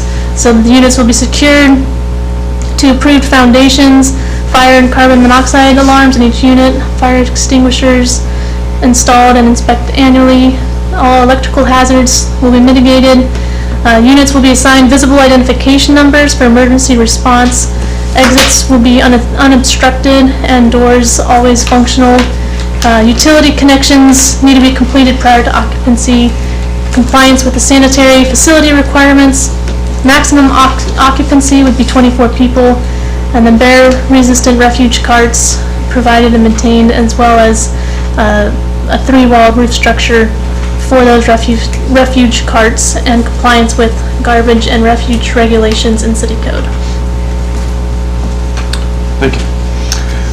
Does any commissioner need to declare a potential conflict of interest, or does anyone request the commission recuse themselves from participating due to a conflict of interest or perceived bias? Do any commissioners need to divulge any ex parte communication? No. Does the commission have any questions for administration? All right. Is the applicant wishing to speak on this? Thank you, Commissioners. Again, my name is David Brindle, and I'm representing Pacific Seafoods today.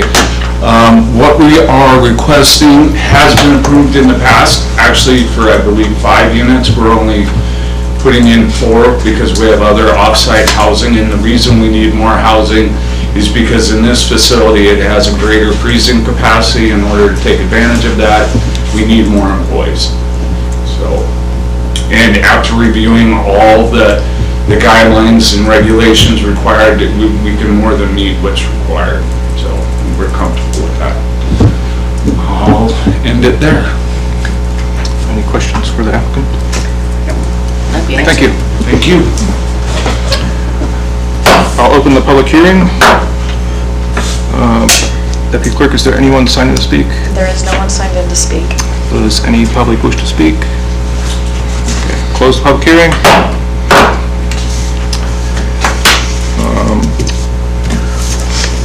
I believe Commissioner Charbonneau, you...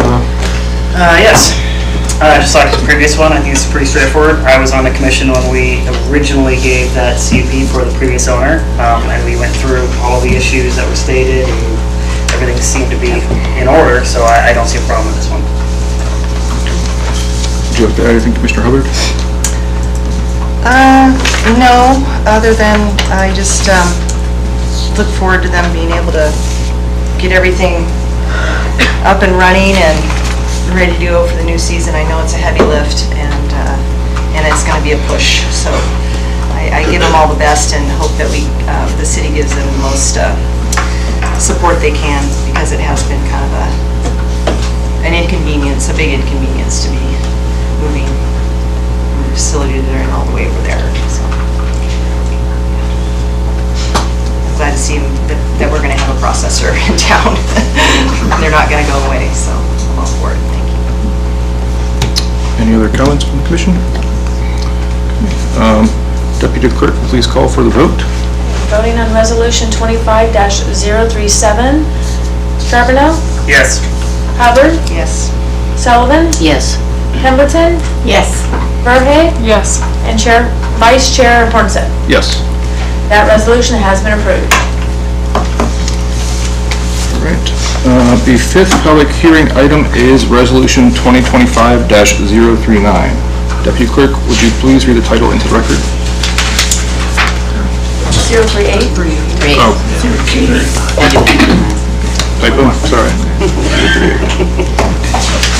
Resolution 2025-038 of the Planning and Zoning Commission of the City of Seward, Alaska, granting a conditional use permit to Valerie Bradshaw to operate a hotel at 300 Washington Street within a central business zoning district. All right. I need a motion and a second before we proceed.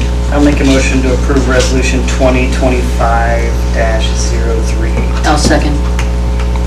Okay. Does any commissioner need to declare a potential conflict of interest, or does anyone request a commission recuse themselves from participating due to a conflict of interest or perceived bias? No. I don't. Do any commissioners need to divulge any ex parte communication? Nope. Administration, do you have any comments?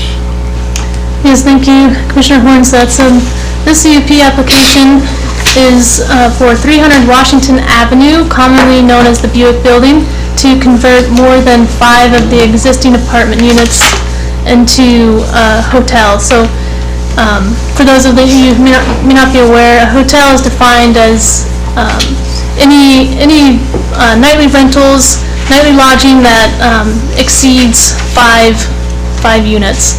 And so currently this building is used as 14 long-term rentals. It was built in 1940, used as a car dealership initially, and used for a variety of other uses between then and its current use as long-term rental apartments. The zoning is a central business district, and hotels are allowed within the zoning district with an approved CUP. The development requirements in the central business district, 100% lot coverage is allowed, so there are no setback requirements, and a building height of 38 feet is allowed. And this building meets all those recommendations.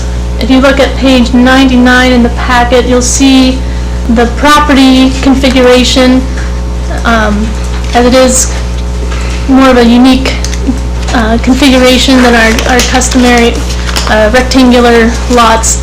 So the pink rectangle and the orange rectangle are both part of this property and considered 300 Washington Avenue. The surrounding properties are zoned central business and institutional, and the uses include commercial offices, retail space, and parking lots. Parking in the central business district does not require any off-street parking unless imposed by a CUP, which the Commission will take note that in the conditions there has not been stipulated any parking requirements, but it's left for the Commission to discuss what may or may not be appropriate for this use. The applicant currently, for their 14 long-term rental apartments, does not provide any on-street parking, and so has opted to not provide a parking plan as well for the hotel use.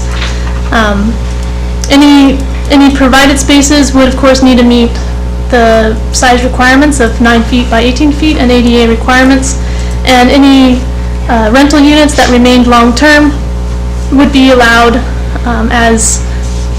if the Commission remembers that the land uses allowed table was recently changed to allow outright dwellings in a mixed-use building, which this would now qualify as a mixed-use building if it had long-term and the hotel use.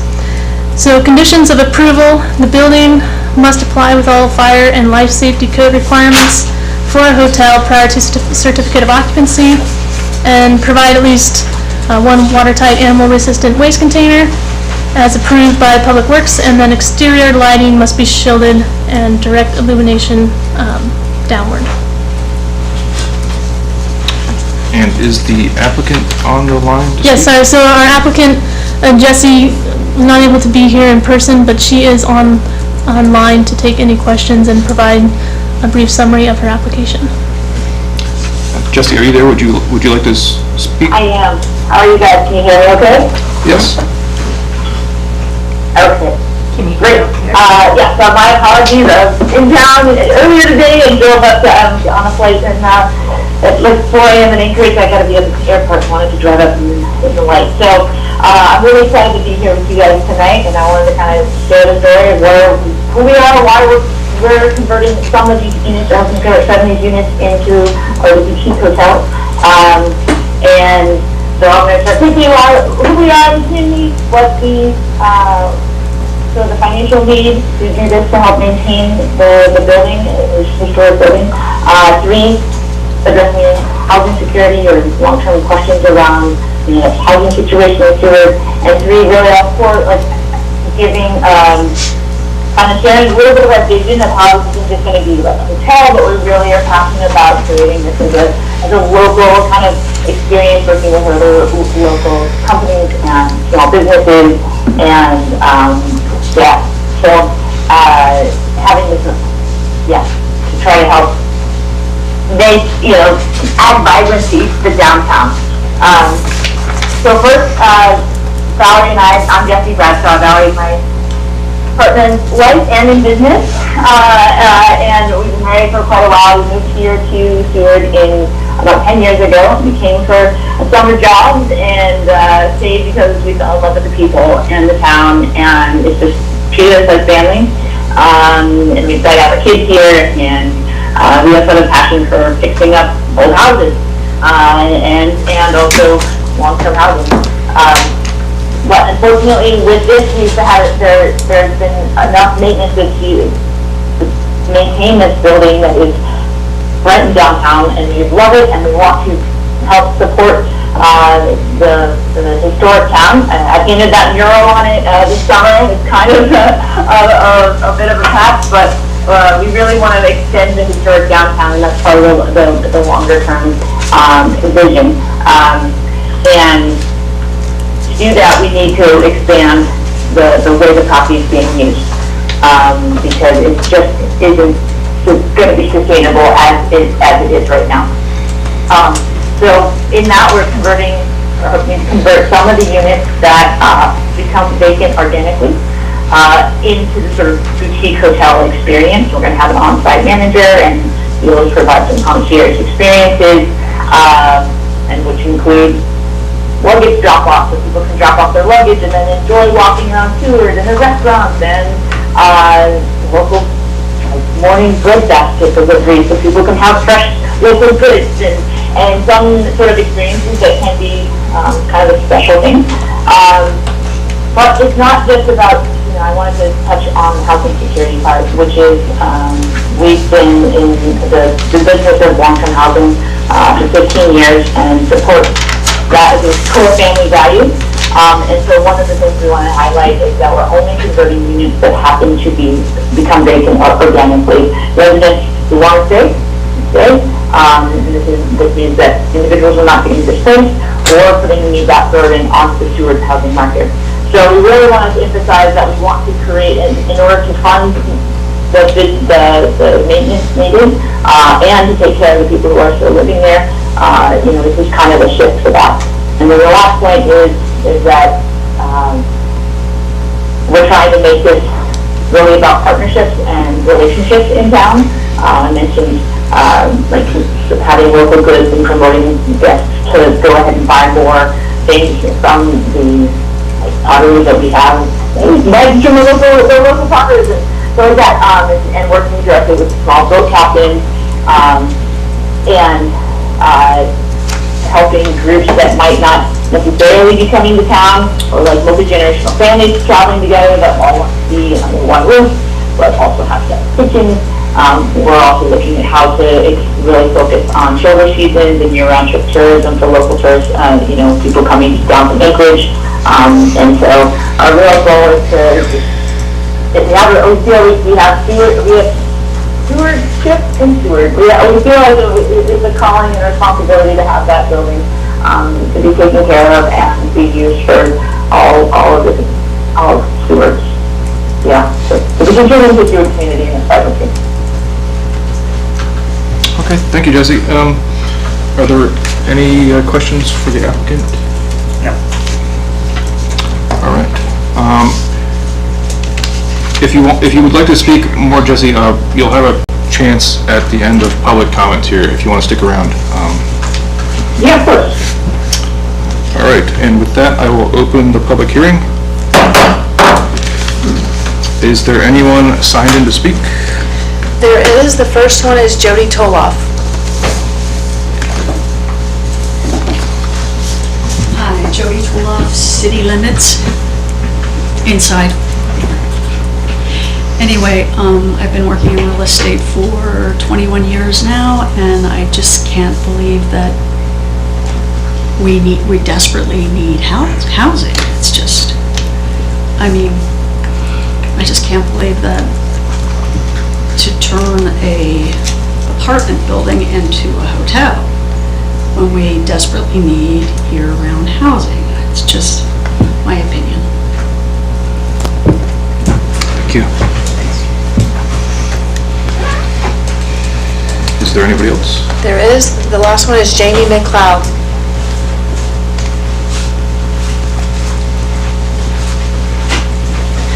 Hi, I'm Jamie McLeod, and I do live in City Limits.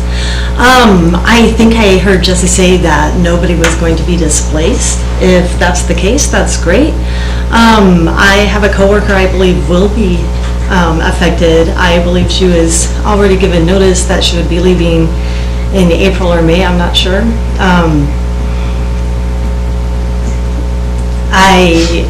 I work at the hospital, and if we lose an employee due to lack of housing, it's not going to be the first time.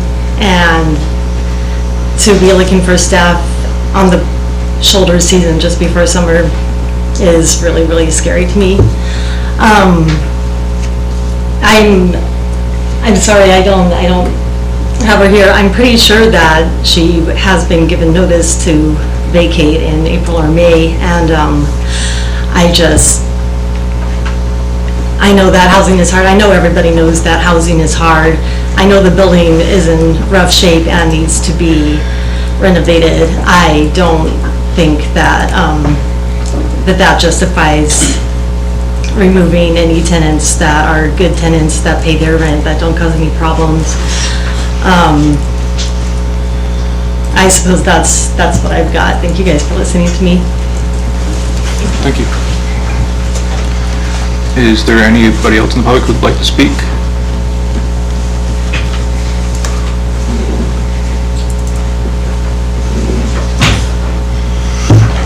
My name is Kelly Hatfield. I live outside city limits, but I have properties inside of city limits.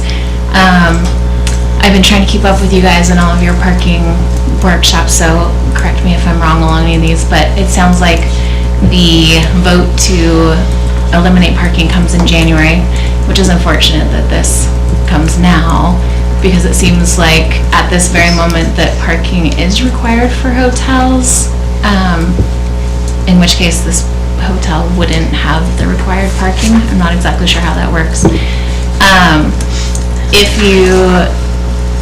I'm on the fence about this, and I'm excited to talk more later about the elimination of parking altogether.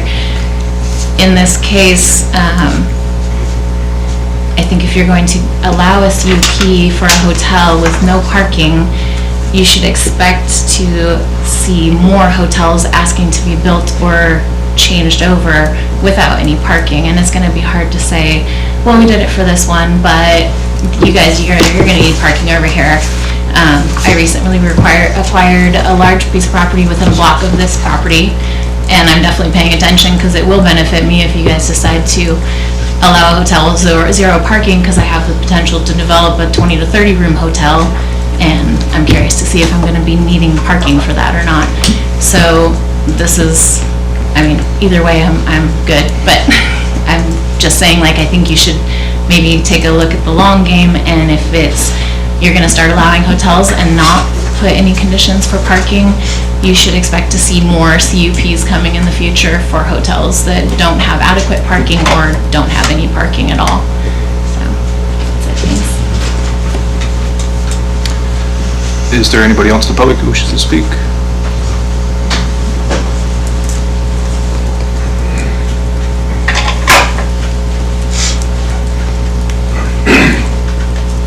John Weisel, outside of city limits. The clock hasn't been running, but anyways. I've been in this building and looked at buying it at one point in time. I think as watching throughout the summer, beautiful job, you know? Never really thought that that building was gonna go the other way. I think as a property owner, if she has the initiative to try and put money towards it and beautify a building that I thought was going the other way, and I'm in construction, that's just my feelings on it. And the whole parking thing, been no complaints as a long-term, same amount of people. I think it's a mute as far as that goes. But I think the business owner should have the flexibility, and she's already voiced that we should be listening to that, that she's not going to try and displace anyone, and she's just trying to do the better, and she has the community in mind. I'd kind of believe that, because nobody paints the side of a building like that that is just here for the rent and the money. So I think if you guys allow it, let's just see what the market does, you know, maybe it comes back, and turns into long-term. And I think also Seward is coming up on a big change with a big influx of people, and I think anybody that's investing in downtown Seward, in these older buildings and vacant lots, I think we should be trying to help them. So that's my thoughts. Thank you. Is there anybody else want to speak? Yeah, me. Kyle Sharp, in city limits. So first of all, right now I've got 2 technicians that have been told to be out by 8, that live there. They were told to get out by 8. I just bought a couch from another lady who was living there, who was also told to be out by 8. As far as displacing people goes, that was displacement, for sure. Because I'm going to lose 2 in-town employees right now because they have nowhere to go. Aside from that, that building doesn't meet any code. I used to live in it. I lived there a couple years ago. There's no ADA compliance at all. None of the rails are compliant. There's no GFIs in the bathroom. There's no proper bedding. There's no fire suppression system. Anything with more than 5 rooms needs a fire suppression system, I believe, right? Okay. No parking, obviously. I'm not against putting the money into the building or doing that stuff. I just think that that stuff should come first before kicking the residents out and then doing what she wants to first, you know what I mean? It's got to meet code before you can make that building change, right? So that's what I have to say about it. It's not anywhere near compliance that everybody else is held to a standard around here for. Thank you. Is there anybody else in the public who wishes to speak? All right. Jesse, are you still there? Would you like to say anything else? Yes, I would. Thank you guys all for speaking. I think everyone's voiced really important things, but as a couple of the team, we've all also it's been important to us. So addressing the housing thing, we have a number of 2 groups have been thinking about moving out of state for a long time, and we didn't get anybody the ultimatum that they had to leave, break their e-leases early or any of that. In fact, we've helped 2 people with their moving expenses, $5,000 to 2 different groups. So if they're complaining, because they could have the first and last and their security deposit, and that was outside of their security deposit. So in terms of helping people have a really smooth transition, we didn't force anybody out. So that's one thing. Second thing, the parking situation, I understand that there's a precedent that one could be concerned about, but again, we've had 14 units, many of those are couples, and parking has never been an issue before. And since we're trying to offer rides from the new cruise terminal, from attracting groups who are much less drivers, people who are going to prioritize walkability are also people who are less likely to have cars, so I think they're going to have less stress on the parking situation. And to the point about fire systems, you are 100% absolutely right. And that fire system is over $100,000. The building cannot afford to put a fire system like that in unless it's being able to diversify the use in the building. And there are some other, residential things that just need to be fixed up, and that takes money. And to be able to have a mixed-use space is going to give us the opportunity for us to invest in that building and to make it last another 100 years. And really, yeah. So I think John was more articulate than me about a lot of that, so thank you for saying what you did as well. So thanks. Thank you, Jesse. Opportunity to ask a question. Yeah, you can go ahead. Jesse, this is Rhonda Hubbard, and I understand you have 14 now. Do you have any intention, if this does pass to go to a hotel status, to increase those rooms? Because right now, most of the rooms, I assume, are they one bedroom, two bedroom? What's the dynamics of them right now?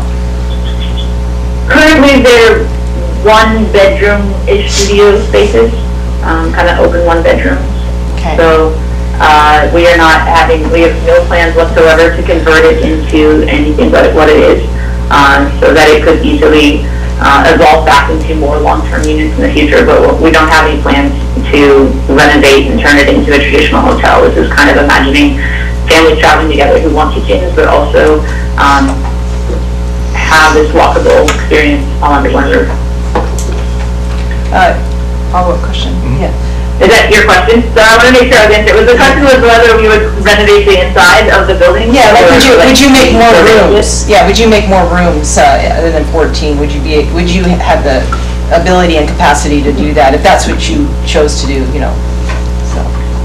That is not on our plans whatsoever. They're going to be kept as small apartments, and when we have the resources, we would be renovating the front of it and having some more amenities in the house, but not to convert any of or remove any of those.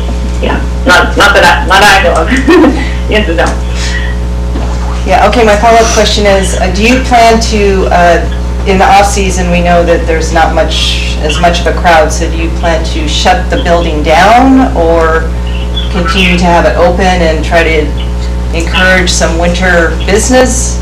Or yeah, I think right now we're trying to do that, and we're working with travel planners, particularly in Anchorage, to think about how we can bring local tourists from Anchorage down, maybe some craft parties, maybe some sports teams, so trying to have some direct sales bookings, whatever it is, with groups, so that the shoulder seasons particularly, and then if there's support for in the winter, then yeah, we would love that to be the case. Okay, so if the opportunity arose again and people needed a space, a longer-term space, would you be willing to do that too? Or is that just not going to be part of your business plan anymore at all? Yeah, well, we want to keep it as a mixed space. So any of the rooms or apartments could be long-term at any point. So the reason why it needs to be a hotel designation is because once you get over 4 units, you need a fire system, and that's part of the reason we need to have it approved officially so we can be able to invest in that fire system. Thank you. Thanks. Anything else? All right. I will close the public hearing. Thank you, Jesse. Thanks, Phil. What are the comments from the commission? I guess I'll go first. I'd like to make a motion to amend Resolution 2025-038, specifically under the, if I can turn my thing, the recommended conditions to add number 6, to add a 6 that would state the business shall provide 0.05 parking spaces per guest room within the building, one of which will be ADA compliant. I'll second that. Okay, so that's, Go ahead. so basically put that in there because, we require other hotels to have parking, and I don't think it's fair at this moment we haven't moved to a different parking scheme yet, so I don't think it's appropriate to allow one business hotel to not have parking while we allow everybody else, or we require everybody else to have parking. So that's why I want to limit this. I would agree with that. Downtown or the central business district, there's no requirement to provide parking, but given if you start adding more people in there, you may want to have that, availability, because it does get pretty congested down there. It's getting more and more all the time. But the property behind the building itself, that gravel pad, the gravel behind the building could actually serve as the parking areas, that they would be, right next to each other. So then it's still on the same property, it's not encroaching on anybody else necessarily. I think my discussions with community development, you said we could do possibly, 7? Yeah, so the space behind 30 by 100 square foot lot could hold 7 to 8 feasibly there. I think that would be a good thing to do, because you give them options. If they don't want us to park there, that's fine, but if it's getting crowded and it's in the summer and stuff like this, everyone would love to have some additional parking somewhere. I think it's important, obviously, if it doesn't meet code, they probably shouldn't have people in there living now, but I don't know. But, it's good that somebody wants to actually bring it up to code and do that. I think, having at least three full-time apartments is good. That does maintain the mixed use and also allows them to, have a,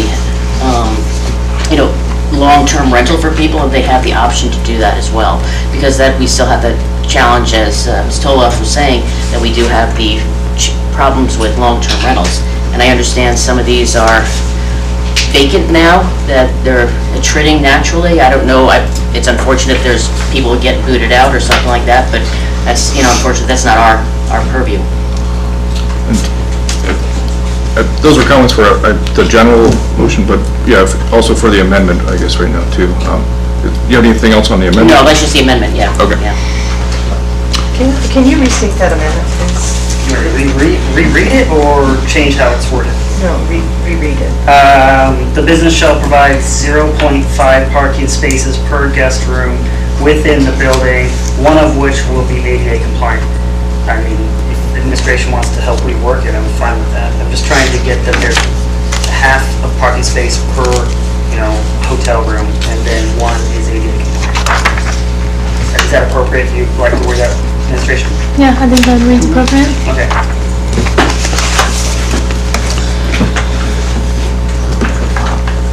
Mr. Penrose? If there's no, is the building ADA compliant? Well, That's just throwing it out. So, Between the fire suppression and the other stuff that occurred, I'm just wondering, is the building? So I think that's a question for after we decide whether this amendment passes. But in the conditions, another condition is that it will be compliant. Thank you. Any further discussion on the amendment? So, yes, I have per our past work in the work sessions, we were working on amending the code for apartments and hotels to 0.5.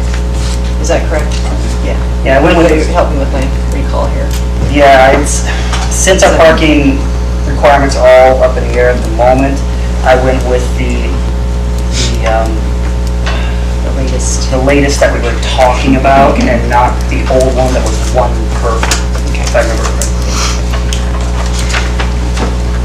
And correct me if I'm wrong, Commissioner Charbonneau, I think since in the central business district, there's no requirement to have parking. Yeah. So this is just an added. This is an added, you're yeah, right. So that might be, this is just something added and nice, which is good. So if you put it in the CUP, that would be required. But central business, they could just be parking on the street, and that adds to congestion. So. Yes, you're correct, I was wrong with that. No, it's okay. confusing. It always is. All right, are we ready to vote on the amendment? Please call for vote. Voting on the amendment to Resolution 25-038 to amend resolution to be ADA compliant, providing .5 parking spaces per bedroom. Verhey? Yes. Pemberton? Yes. Sullivan? Yes. Hubbard? Yes. Charbonneau? Yes. And Vice Chair Armstead. Apologize for that. That amendment has been approved. Now back to the main motion. Any other discussion on the main motion? Yeah, I guess I just wanted to, put out there that within the CUP, they are required to bring a house up to code with fire. They'll work with the fire chief and do sprinklers to make sure, before they get the okay, they will make sure everything's clear with the fire chief. So that portion of health and safety is taken care of.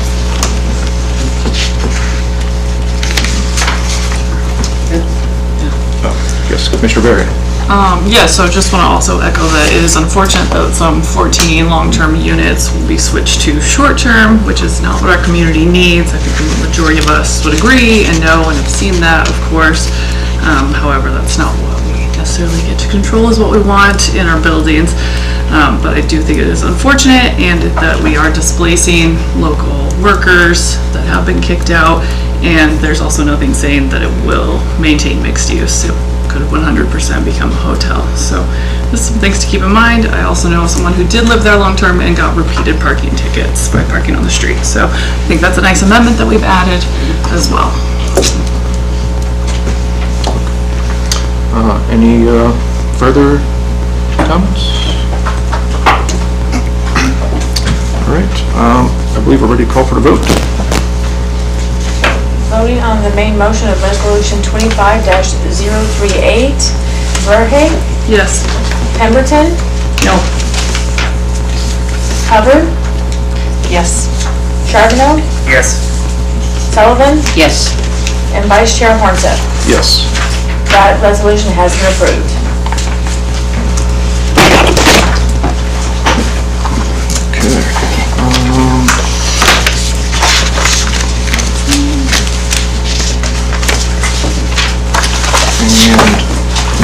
And the next public hearing item is Resolution 2025-039.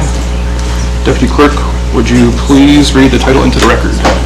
Resolution 2025-039 of the Planning and Zoning Commission of the City of Seward, Alaska, granting a conditional use permit to Grace Group Properties 1 LLC to construct and operate a hotel on the property located at 313 and 315 4th Avenue within a central business zoning district.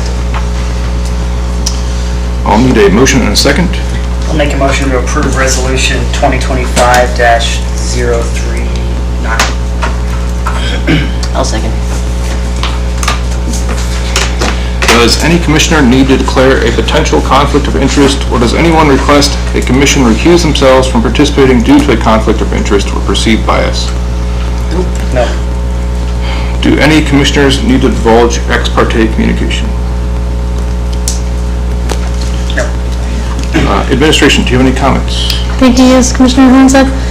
So the conditional use permit application that we received is for 313 and 315 4th Avenue to construct a 20-room hotel.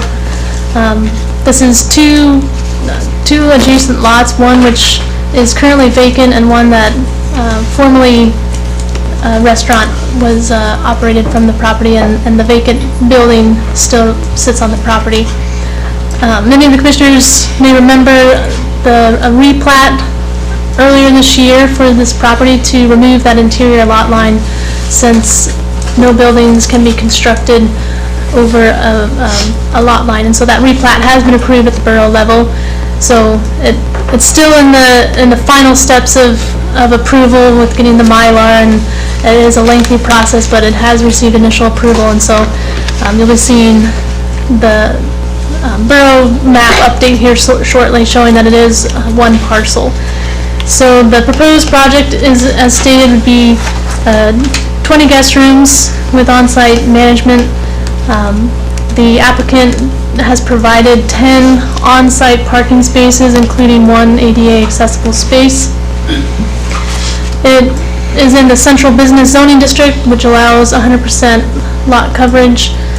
The building height is approximately 30 feet. However, the elevator override and rooftop stair reaches 44 feet, but are exempt from the building height requirement as they are rooftop structures and do not house any occupant living space or living quarters. The surrounding uses are central business zoning with a mix of commercial and residential uses. So adjacent properties include a church, coffee shop, bank, hotel, a residential dwelling, vacant lot, and the fire department. Once again, parking is not required in the central business zoning district, but the commission may require whatever number of parking spaces they see fit. The proposed conditions of approval at this time are full compliance with all applicable local, state, and federal regulations, including, of course, building and fire codes, to provide at least one watertight, animal-resistant dumpster on site, and to ensure that all exterior lighting is shielded.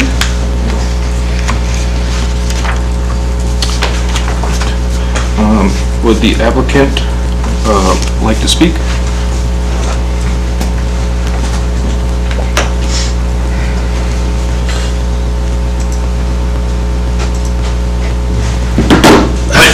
John Weisel, outside the city limits. I'm gonna try and save some time here. We're back, and so since I've been gone for a year, since last time I was here, we've done quite a bit of work, and I've met with almost all of my neighbors up and down 5th, 4th, and 3rd.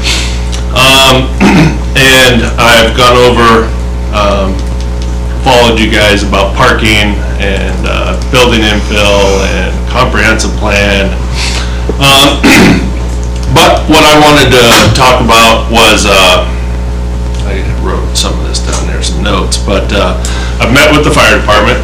Sirens are going to be just fine with us. I met with Public Works, shared our plans for snow melt, heated sidewalks. That's our plan.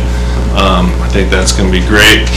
I've met with our neighbor, First National Bank, and Melissa put me in touch with the real estate manager for First National. And there's a potential lease option for us. And I'm not going to reach out for any of these. I've been waiting a really long time for a permit, so I want to get a permit before I start getting into leases. But that would be an additional 27 by 18 feet there, estimated 3 more cars. Being neighborly, I also expressed to Mike that if he helped us, we'd love to make the city of Seward even prettier and not just do our building, but we would replace the cracked up sidewalks between our building and their drive-through, and also make those heated. Thinking of everyone getting rid, I've already had notices from Parks and Rec about getting rid of snow and ice, so we try. But I've reached out to the church, listened to them. They have some concerns, but I've addressed those and also letting them know how neighborly I'm trying to be with everyone. That if there's some sort of beautification thing that we can help them out with, you know, a little white fence up around the yard, you know, to lower traffic cutting across the grass was a concern they had. We'd love to help out with that too. Maybe a picnic table. He said they'd like to sit under the tree. Didn't hear back from ResArt, but I did talk to all the way down to the Gypsy reuse store.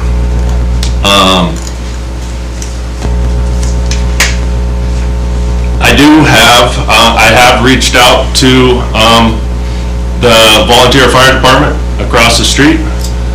I offered them $5,000 a month to park some cars there. Not interested. I've talked to the Liberty Theater, offered her $700,000 just for the parking lot. not interested. So finding these available parking lots is difficult. There was a comment made about parking lots don't impact the environment. I do have a lot available next to the GCI building, but there's two beautiful mature trees there. I could turn that into an ugly parking lot, I think is the term, ugly parking lots. I think we have plenty of parking.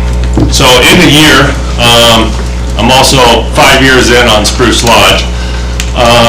We now have real data. I went to a convention in Anchorage, 4-dayer, shuttle companies. So if we have 2,200 reservations for a 100-day summer, right? That's our busy season, that's what we're all worried about. I'm not gonna give the names, but I've had two very large companies, one for 574 rooms that show up on one shuttle bus. I've had another one, much bigger company, Premier, right? Almost 1,300 reservations. I could cover this much with 2 cars. We are going to charge for parking. It's going to be $40. 95% of tourists that come to Alaska have no idea that you guys have free-for-all on the street. They have no idea that the fire station is across there. They have no idea that there's homes there. But at least they know that they're going to have a designated spot, and I will know what cars are showing up. So, and as a local company, that's what I expressed to my neighbors. I told the pastor at the church, you ever have anyone there, you can call me. I'll tell you whose car it is, identify it. And that's what I wanted to point out there. And I'm gonna save some time, but we are a local business, and it's gonna be a lot easier for our neighbors to work with us and versus a big corporation, not from here, that doesn't care about beautification of sewer. So I'm gonna save that time. Thanks. Thank you. I'll now open the public hearing. Is there anyone signed in to speak? We have 2 signed in. Ron Schrock is the first one. Okay. Melissa Shutter.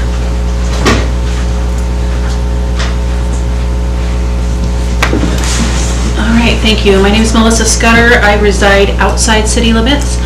I am here at the request of my employer to speak to the Resolution 2025-039, the permit, conditional use permit for Mr. Weisel to build a hotel on the property next to the bank. I'll start out by saying I'm really excited to see that he is planning on doing something with that property. I think anything that enhances Seward, the downtown area specifically, bringing new life to a property that's been sitting there empty and kind of, deteriorating over the years is a great thing, and I would love to see something happen with that property. I am in support of Mr. Weisel building whatever it is he wants to build on his property. I think people should be able to do what they want with their property. With that being said, I do have some concerns that I want to share, and it's mostly with the construction process. So the concerns that I have and that my employer has is the shared space that we have with our parking lot and the building. And our employees park in that parking lot, and they basically butt their cars right up to that building. So my concerns would be the safety of our employees and the protection of their vehicles, getting in and out of their vehicles, making sure there's no flying debris coming off the building or during the construction phase that's going to damage anybody's property or, hurt an employee as they're trying to get in and out of their car. The other concern that I have is blocking the alley behind the building during the construction phase, because that is a road that our customers use getting out of our drive-through. So if you've been to the bank, you know that the drive-through comes up past our building, and then people generally either exit by going north and going out, I think it's called Church Street, or going south and coming down on Adams Street.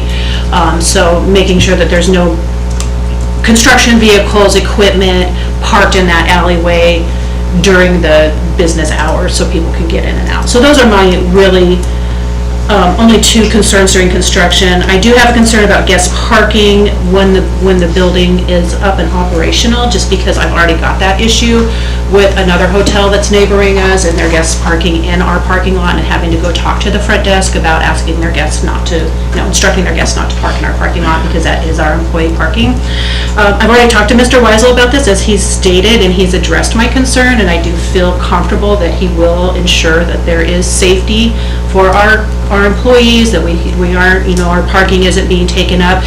I also have concerns about parking, guests parking in front of the bank where, we like our customers to have a place to park. I can't do anything about that. I don't think anybody can, but it is a concern. And then same with buses that show up to drop off people. I've seen that already. Buses come downtown and they park along the side of the street, take up 4 or 5 different parking spots, and then sometimes they sit there all day. So those are my only concerns, but with that being said, I do support the project and support anything that enhances Seward as a community. So that's all I have to say. Thank you.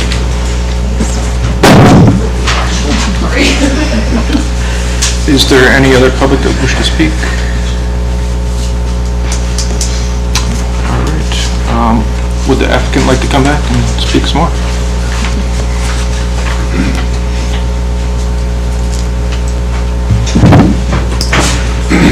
Goes without saying, last time I think we had 2 full meetings, so 4 more minutes, I could probably talk a lot, but talking about with my neighbor there, with First National, we're gonna step our building back 3 feet.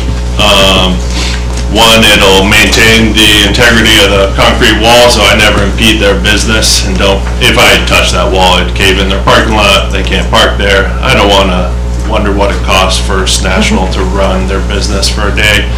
And then, we are from here, and we have a business, so we plan on, if it was a perfect world, that we would get a permit. I would start drawings. These are renderings.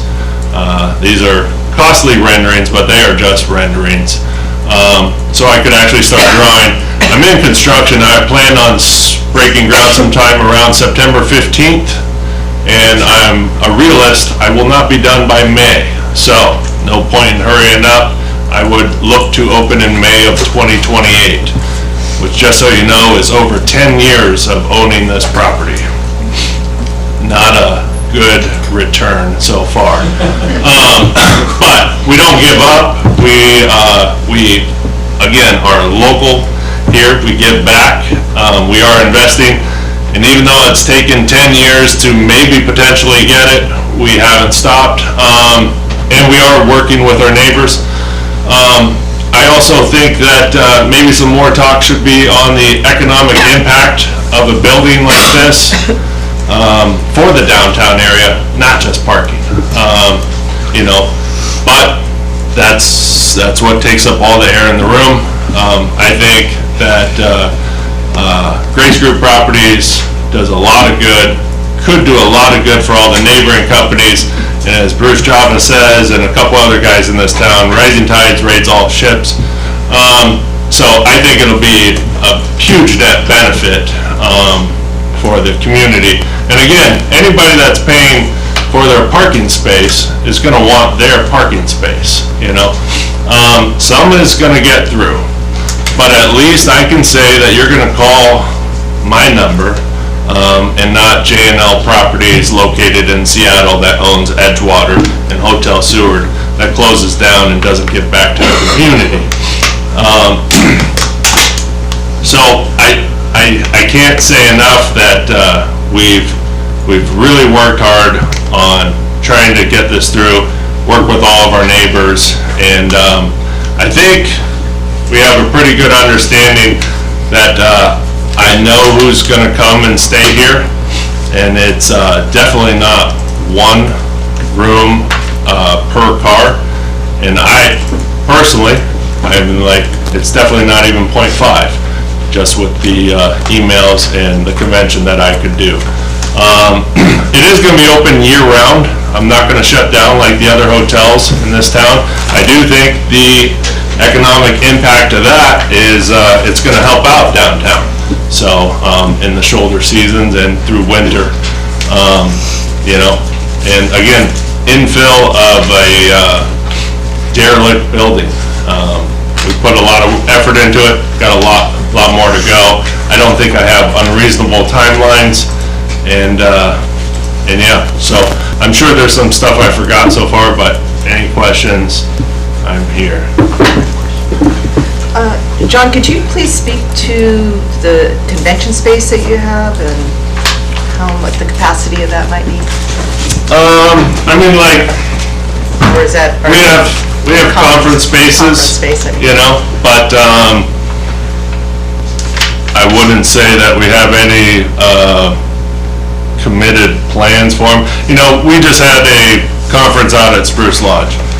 I didn't have parking for that, but guess what? It is a benefit to have a conference, and we dealt with it for the one day. So conference spaces, I think, are a net benefit to the town, and we shouldn't just be talking about how many cars are going to be there. Yeah, I wasn't wanting you to go. Well, no, yeah. I just was curious on the if you were gonna, if it could be big enough, like, were you gonna have 2 rooms, or would that be able to transform into one big room, or? I think it'll be a lot more aesthetically pleasing once I can pour more money into it, you know, and we will definitely be able to have weddings, birthdays, celebration of life, anything in there. Right, you have event space, so. Yeah, so I think that'll be a definite benefit. But yeah, I would love to keep pouring into it, but I need to get one step in front of the other. And, you know, and I will say this, in a year I have reflected, and I know where my neighbors stand. What's for sale, what's available, what's not. I do have more space, but, you know, I'm concentrating here, trying to get this done, and then, you know, we didn't talk about 4th of July either, but, you know, I don't know if everyone remembers, but we shut down on 4th of July. No coming in, no coming out, no check-in, no check-out. There's no traffic. And, you know, so no one's gonna be moving. I like to be on the rooftop and watch my nieces, my sister-in-law. I hope to watch my kids run the race on that day. I don't wanna work. I think it's the best view in town. I can't wait to see it from a new rooftop. So that should address the busiest day of the year, because new tourists coming to town have no idea that you cannot drive to that place from probably bright and early in the morning till about 7, 8 at night when they pick up the gates. So that's our plan, because we know Seward. And anyways, yeah, I think I'm really close, and this is the best feeling I've ever had on actually building a beautiful building there. And I think as much as I love Spruce Lodge, and we do stuff out there, prom, weddings, birthdays, local weddings, meetings, I can only imagine how great this place downtown could be. And it'll be open for the community.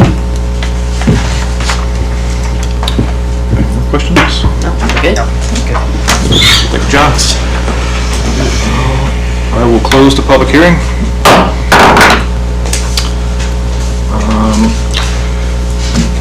What would the commission like to discuss?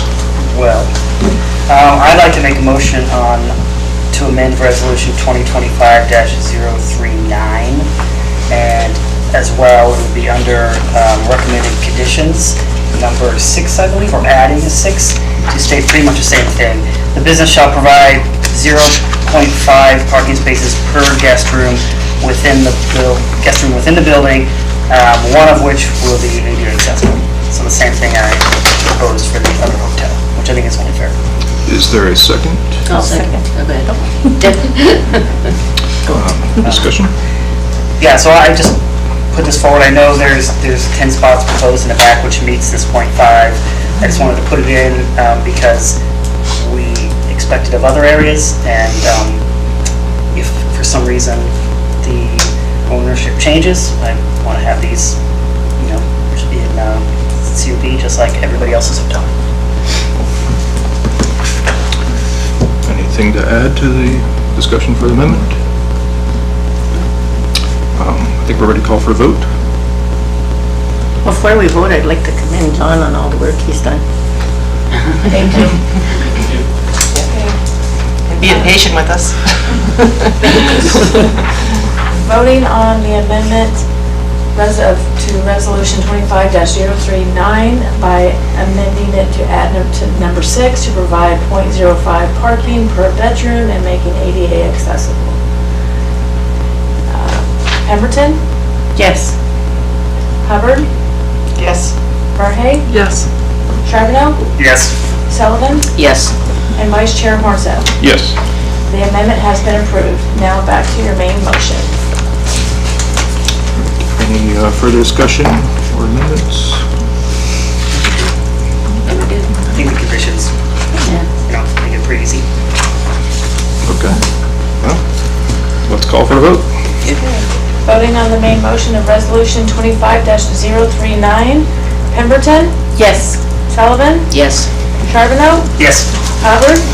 Yes. Verhey? Yes. And Vice Chair Hornsett. Yes. That resolution has been approved. Okay. Next is unfinished business, which there is none, so we will move on to new business. And we have no resolutions under new business. Under other new business, we have an item to review the 2026 meeting dates. Administration, do you have any comments? Yeah, if you look on page 131 of the packet, these are the dates that align with when the commission would meet in accordance with code for 2026.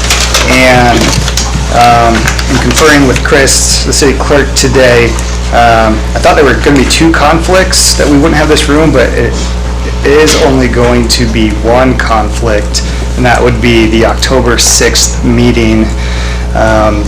There are elections on October 6th and November 3rd.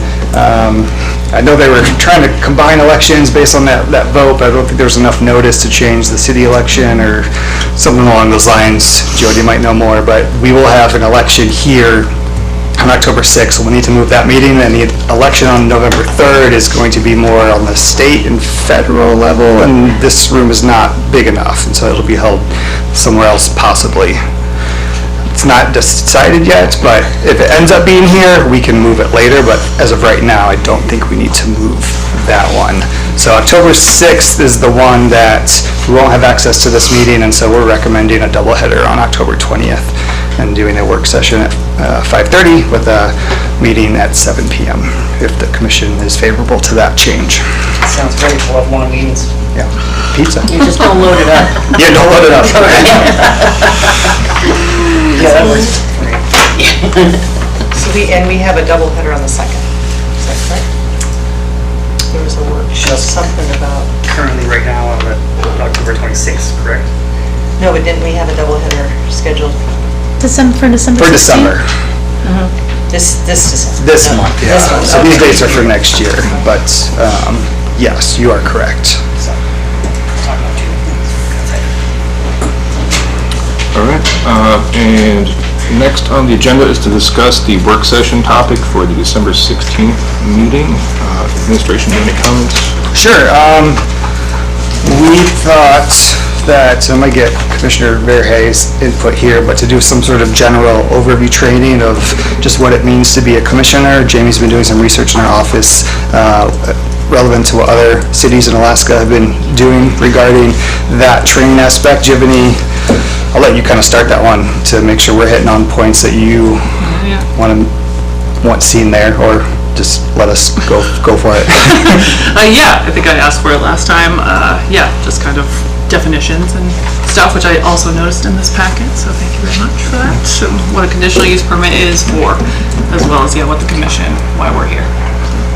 Yeah, Okay. sounds good. So we'll start with that training, and then it's a busy meeting tonight. We'll keep it kind of light for December. Our idea was just to go over your 2026 priorities so that we can bring that to a vote in January. Very good. And then next on the agenda is the KPB planning report for the commission and public to review.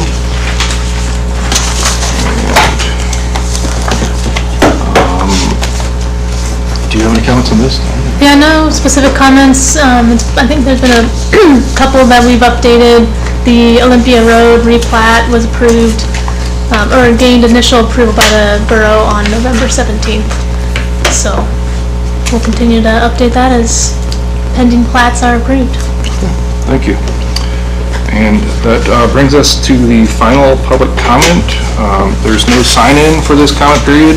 If you wish to speak, please come to the table, state your name, and whether you live inside or outside city limits, and your time is limited to 5 minutes. Would anybody like to speak?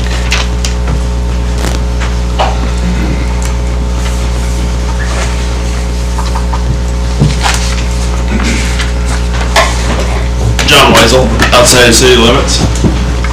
Appreciate that.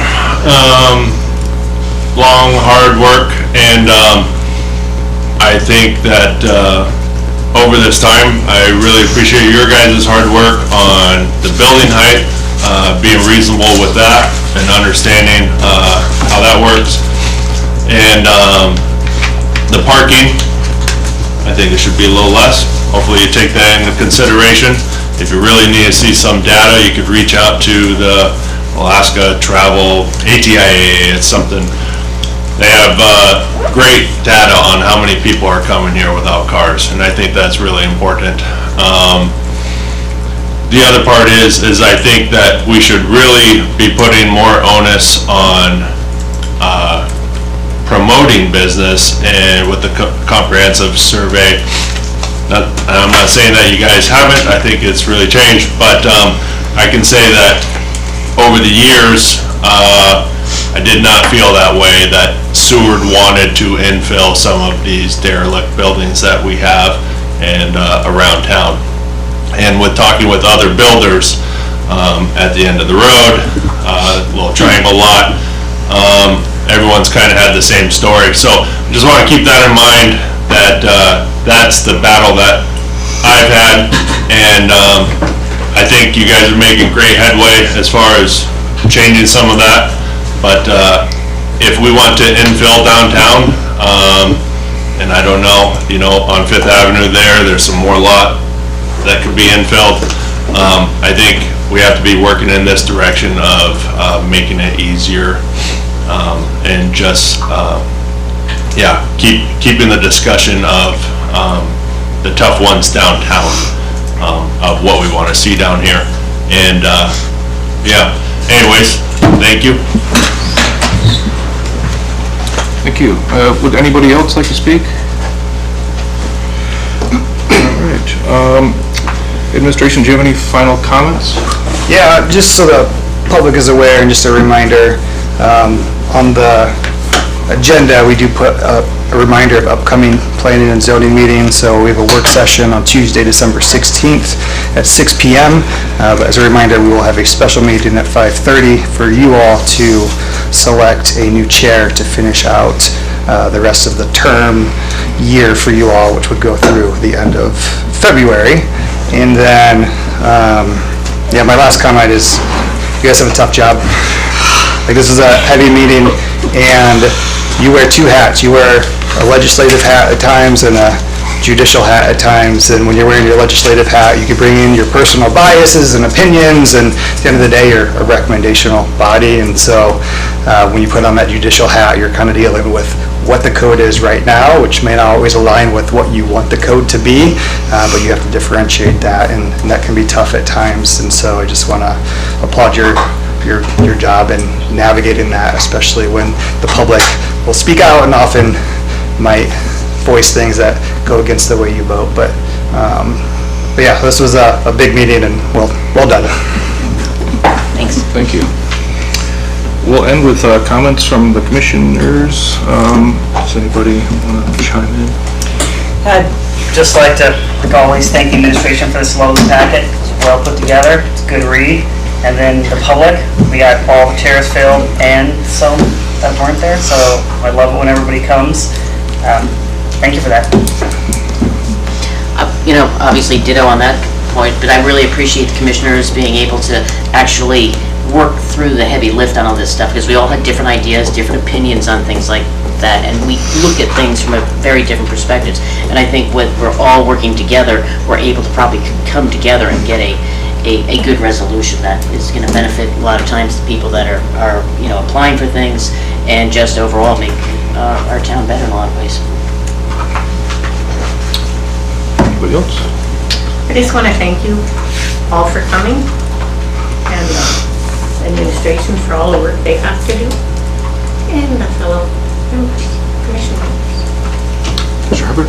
Yes, I want to thank everybody who came out tonight and made comments. I was disappointed in the vote. I felt that there was plenty of findings under the ex parte judicial rules that should have voted that down, but that's how it goes. We can discuss, maybe talk about that later. But with that, I'd like to send a very strong message to the council and the city manager to pick up the commission's work on regulating marijuana establishments in Seward.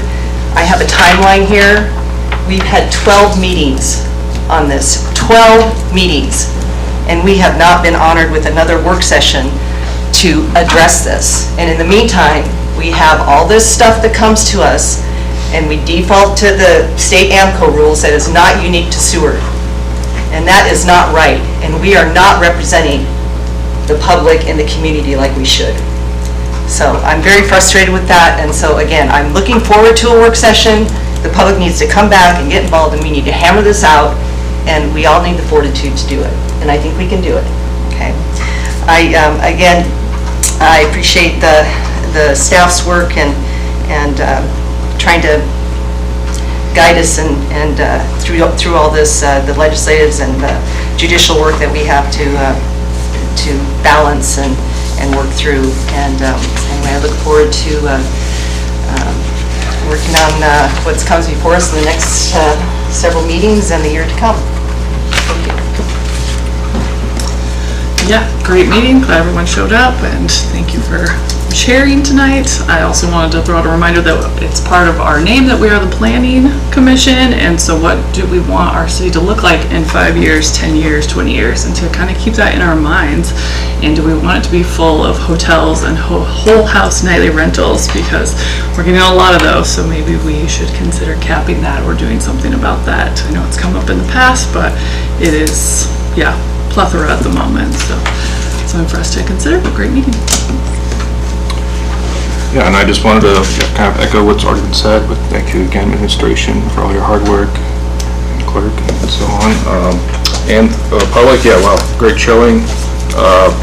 I know, like, I feel like there was a lot of comments tonight, and I just want to say, for even people who aren't here, like, your voices were still heard.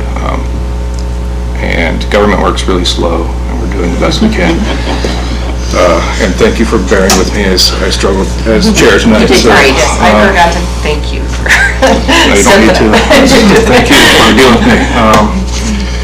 And with that, I will adjourn the meeting at 9:49 p.m.